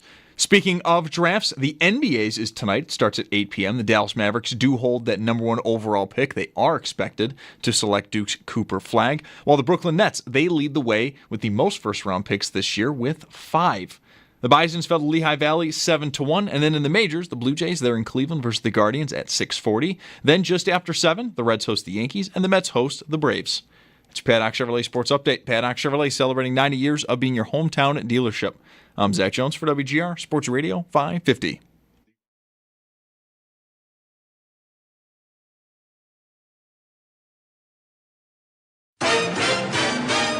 It's Mike Schopp and the Bulldog. They have this Panther sound effect that is just the cheesiest, stupidest sounding thing. Big voice guy going, Panther goal scored by Sam Reinhart. Where'd you get that thing? I trapped it. Been keeping it in my bathroom at the motel, feeding it old pizza. It's Mike Schopp. If you're calm, that wondrous big cat will be calm too. But if you're scared, that beautiful death machine will do what God made it to do. Namely, eat you with a smile on its face. And the Bulldog. On WGR Sports Radio 550. Oh, I had this idea for 6 o'clock, and I forgot to set it up. Maybe I can still do it. You know what I thought would be fun? What? Week 1 lines. Okay. Can you ever be too prepared? Don't they say no? You can never be too prepared. Don't they say no to that? It's been said. It's been said. You can never be too prepared. Yeah. So this won't be binding. Ooh, that looks like that line move. This feels like a lot of pressure because you always give me like more credit than I warrant for being good at this. I wasn't going to ask you to guess the lines. I was going to ask you who you like. Oh, okay. Run them down. Okay, all right. That'd be all right. You want me to, instead, you want me to ask you what the line is? No. I'll use FanDuel if that makes you happy. That's the one you like, FanDuel. Why is that my... Never mind, I won't say it. So I'm on FanDuel. Here we go. Ready? Week 1. Okay. Just, your thoughts, mine too, if you don't mind, and then, sort of your level of confidence in the pick. Okay. Thursday night, Dallas at Philadelphia. Philadelphia is favored at home by 6.5. I think I like Dallas in the points. We're going to have Sam on. We'll have Joe on. They'll be talking about that hook. Or Joe will be, maybe both. Joe will be like, what will he say? Tease it 6 points, right? So you just have to basically win. Philadelphia only has to win the game, minus a half. The through line numbers, 3 and 7. Just getting you ready for the through line numbers talk. It's not that far off. I've made a lot of progress on the lingo, but I still don't really know what the T's and the stuff I just don't know. Basically, you're not asking me to tell you, I know, but basically, if you say that the Eagles are minus 6.5 and Washington that week is minus 6.5, and if you tease them, 6-point teaser, I think it would be, or even 7, but then those lines change to 1/2. You're taking 6 points off of each line. I see. Basically, now it's a money line bet, and you win even money if you get both. I see. Right? Okay. Like you normally win about even money if you win one game straight up. Yep. This, you'd have to win both to get even. I think that's about how it is. You know what I'm doing right now? Ignoring me. All right. Well, I'm not ignoring you. I'm listening to you. I'm not really. I'm just saying yes so we get through it. A teaser, when I used to bet, a teaser always kind of sounded like a good idea. But it sounds like something you'd want to take part in, I think. A teaser? Yeah. It sounds like a fun thing? Yeah. I see. Yeah. Nobody likes a teaser. Yeah. 6.5. So you're Dallas plus the points. I'm on Dallas. Yeah, I'm on Dallas. Outright. They're going to go in there and cover? Yeah. Yep. The beginning of Dak Prescott's march to the MVP. Ooh. I don't know. I kind of like Dallas this year, but the idea of the Eagles giving less than 7 in that game against almost anybody, I'm sort of with that. Right now, I'm Philadelphia right now. All right. Friday night from Brazil. Kansas City at the Chargers, Chiefs -2.5. Give me the Chiefs. 2.5 is all. That line maybe tell you it's a new day for Kansas City? I think the year, rightly so, should start out that way because of what they were on offense last year. I'm bracing for like a Mahomes year. His march to the MVP. His march to the MVP. I think I think Rice back, Worthy year 2. I think they got the only fly in the ointment there to me is like Kelsey another year older, and like, does that finally break down? Like, can they not count on him? Does he get hurt because he's so old? Something? But I just think the pieces are there, and I think I don't feel this way about Reed, like he wants to shut anybody up, but Mahomes, I think, is a severely driven, maniacal type of personality. And I think the year they had, made the Super Bowl 3 years in a row, but they lost it. People are probably, they will latch, they were latching on to being underdogs when they were the best team in the world. They're going to be all over, and he, I think specifically, will be all over the people are predicting our demise here. We got our butts kicked by Philly in the Super Bowl, and we didn't have a good year on offense. I just think all of that goes back up for him and them this year. Okay. Or they fall apart. But no, I'll take them -2.5. I think this line is whispering Chargers, not screaming Chargers, just whispering it. So right now we disagree on both. Sunday, 1 o'clock, Giants at Washington. Washington -6.5. I said already I like the Giants in that game. I think the Giants are pretty talented, actually. Their pass rush should be ridiculously tough to deal with. They've got 3 guys that are... I don't think there's a team that has 3 guys that are better than the 3 guys total. Other teams have got better guys individually, but Burns, Thibodeau, and now Abdul Carter thrown in there. I get Abdul Carter's a spec. We don't know because he hasn't done it in the NFL yet, but, man, I just think there's a lot of juice there. And that's not everything, but, man, that's a lot. If you go in to play a team that, see what kind of nothing burger they are on offense, how soon does Jackson Dart play, whatever. So they might be in tough offensively figuring that out, but, man, if you can't handle their pass rush, it's going to be tough to do business. I think I like Washington there because Daniels, I think, can offset that. Because he can get out of there so effectively. They're probably going to have to think about kind of like we talk or I talk when the Bills are playing the Ravens. Like, you got to discipline, keep them in there, slow down, right? And that can give a guy time to do some business from the pocket. So I think I would lean Washington, but, man, that giant pass rush should be really scary. I just need a little bit more before I'm going to go be ready to anoint Washington. You want to give 6.5 against the Giants in the first week? I don't think I do. I felt more strongly about that before, but right now I still don't think I would do it. All right. Carolina at Jacksonville. Jacksonville -2.5.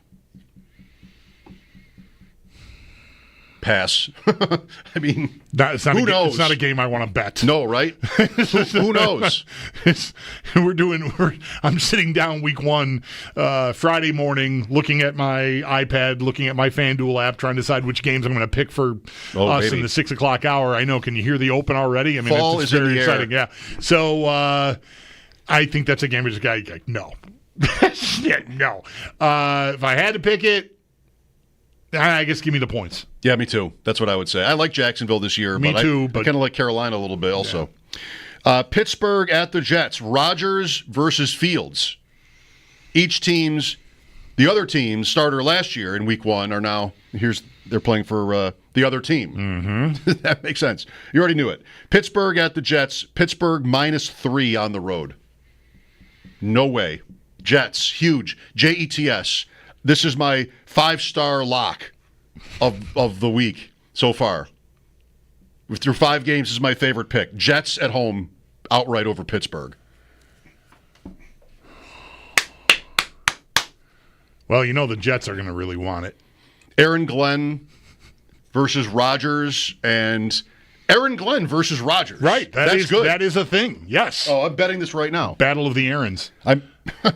Glenn, who flew Rodgers in and then said goodbye. Go home. Why did they make me fly here for this? You know. Yeah. That's going to be good. It is a Jet game, but I still think it's going to be good. I think Breece it Hall is very likely to be almost painful to watch. I will go Jets as well. Jets +3, money line +130. Raiders at New England. New England. I don't even care what the line is. New England -40. I want that back. -2.5. Patriots at home against the Raiders. I'll take the Patriots. Both fun long shots, I would say right now. Raiders and Patriots. I don't know. That's for as popular as New England is right now, as that team. Only 2.5. The Raiders have their backers as well. Chip Kelly, Geno Smith, Pete Carroll, Ashton Genty. Pete Carroll revenge game. Oh wow, yeah, way back at New England. Yeah. Will he give the choke sign? Regular D revenge game. Right. Will he give the choke sign? Arizona at, if you know, you know. Arizona at New Orleans, 4.5. Arizona is a road favorite, 4.5. How bad will it be for the Saints? I already cannot muster the strength to even consider how bad this game is going to look on TV. Every game that's played in the Superdome looks like it. Like, get some lights, please. Like, what's going on in there?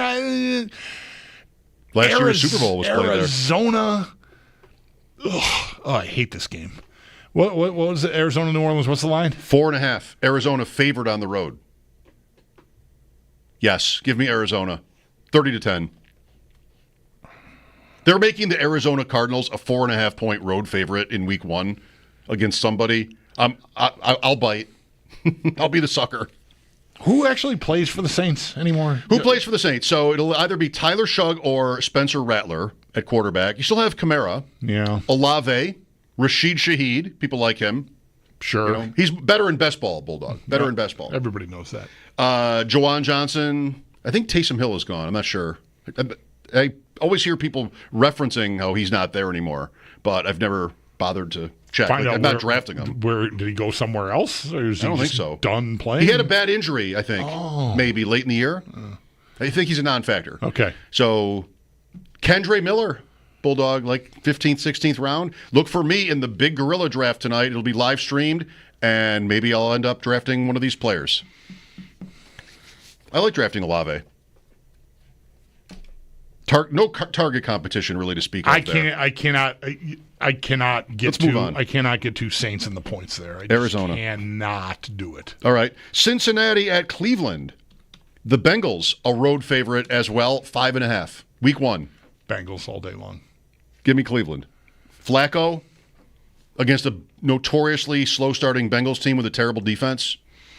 I'll take Cleveland in the over. Hang on, let me get a pen. 45.5. Cleveland in the over for me. Miami at Indianapolis. The Colts are a 1.5-point favorite at home. Another 1 o'clock game. These are all 1 o'clock games so far. Miami can't even get. Wow. Probably Daniel Jones. Yeah. You got to go Dolphins there then. Yeah, I'll take Miami. Me too. Tampa at Atlanta. Tampa -1.5 on the road. Several road favorites in the first week, not including Miami. I will take Atlanta. Okay. I will too. I like them. I think I like them to win that division. All right, that's bettable. Tennessee to the 4 o'clockers. Tennessee at Denver. Denver, the biggest favorite so far of the week, -7. Where's this game again? At Denver. Give me Denver. Yeah. Against Cam Ward and the Titans. Give me Denver. I'll give the 7. R.J. Harvey. I guess I would too. I feel like if it was it wouldn't be 7 if it were in Tennessee. Maybe it'd be 5 or 4 or whatever. I might feel like I'll take those points. Rookie quarterback, whoa, triumphant debut, whatever. On the road, no.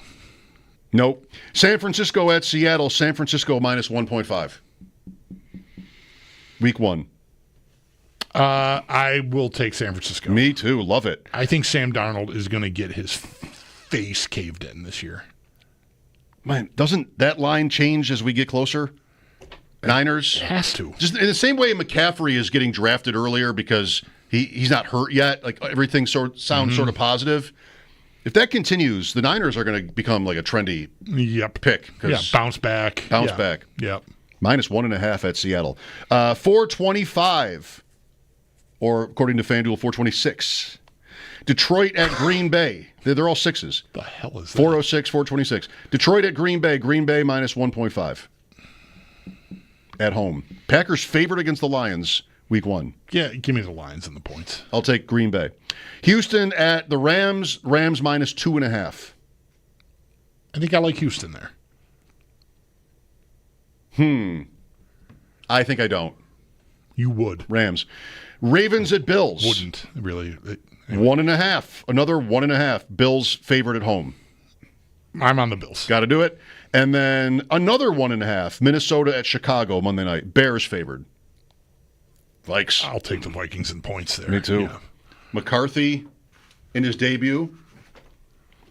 Tomorrow, let's do week 2. Sounds good. I don't see any other Bills games. Better on write the FanDuel. games down in your notebook. We're going to be at Harbor Center tomorrow for. Oh yeah, you might. I might not get reception. No, it'll be fine. I think. I don't know. I feel like it can be frustrating in there at times, but anyway. Yeah, it should be good though. Yeah, no, hardly a complaint. I mean, it's logistics. I love being down there for this, and I don't know. Like we're there. 3 to 7. The WGR team takes the ice at 6 p.m. And I haven't seen the kid with the gear on since November of 21. This will be his first play.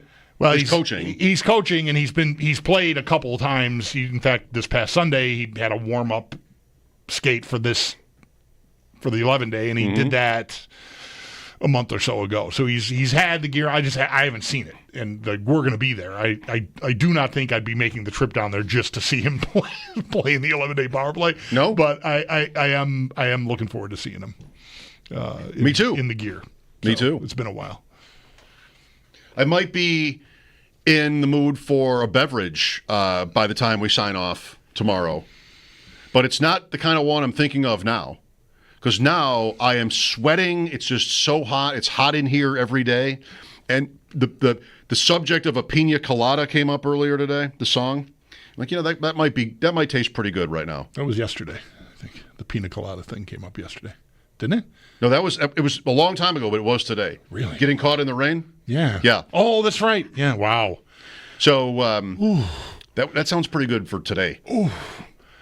I'm sorry. Tomorrow's more going to be like a hot toddy. I'm sorry, brain. In the Harbor Center. Or what else? Mulled cider. Yeah. Right? Like a cold weather. Yeah. Yeah, good point. Cold weather drinks. Yeah. Hot chocolate with something in it. We're going to be down there. Wow, that's right. We're down there. The Strictly Hip are playing at like the Marina. Myers is like promoting a thing that it's called Sully's. It's where the down near the marina, whatever the restaurant is called now. I think it's Sully's. Tomorrow. Yeah, tomorrow. It used to be the Hatch, the building I'm talking about, right inside the gates of the marina on the left when you were driving in. They have shows there on Thursday nights, and Strictly Hip are playing there tomorrow. So that might be worth a stop on the way out of there tomorrow for me. There's a cold beverage waiting to happen. Yeah. You back up the the mead. The warm mead that you're drinking at Harbor Center. From Harbor Center, the right? mead. With a nice, cold, crisp lager. Jump over there, and that's right. Yeah, I'm right. Like some sort of an icy drink. That'll work, yeah. A frozen daiquiri. That's not. We should have a drink draft. That's not happening for me. I'm not doing that. There's a lot of good ones. Sure. Restaurants often have, restaurants I have been to, it seems, recently, frequently, they've got their own cocktail list, right? I mean, they'll make you a martini, but they've got their own over here with the elderflower stuff going on. Dude, and other things. There's a place we all went the second night we were all in Spain, which is just about a year ago now. I don't know if I've ever even told you about it. Like the drink book was like drink book. It was like an ancient relic. It was incredible cocktails that this place. And I don't know. I had something that was delicious. I don't even remember what it was. You ask for the drink menu. They tell you there is one. You ask for the drink menu, and somebody comes over with it could be the King James Bible from Yale University. Right. Just the biggest, 1,000 pages. They have to set it down very carefully and open it. Just don't touch it. Right. That's a drink. That's a drink book. Yeah. Right there. Sam Monson today. Interesting to talk to Sam as always, talking about different topics, the AFC East, and he told a Brandon Bean story you might like. Stay tuned. Mike Schopp and the Bulldog, WGR.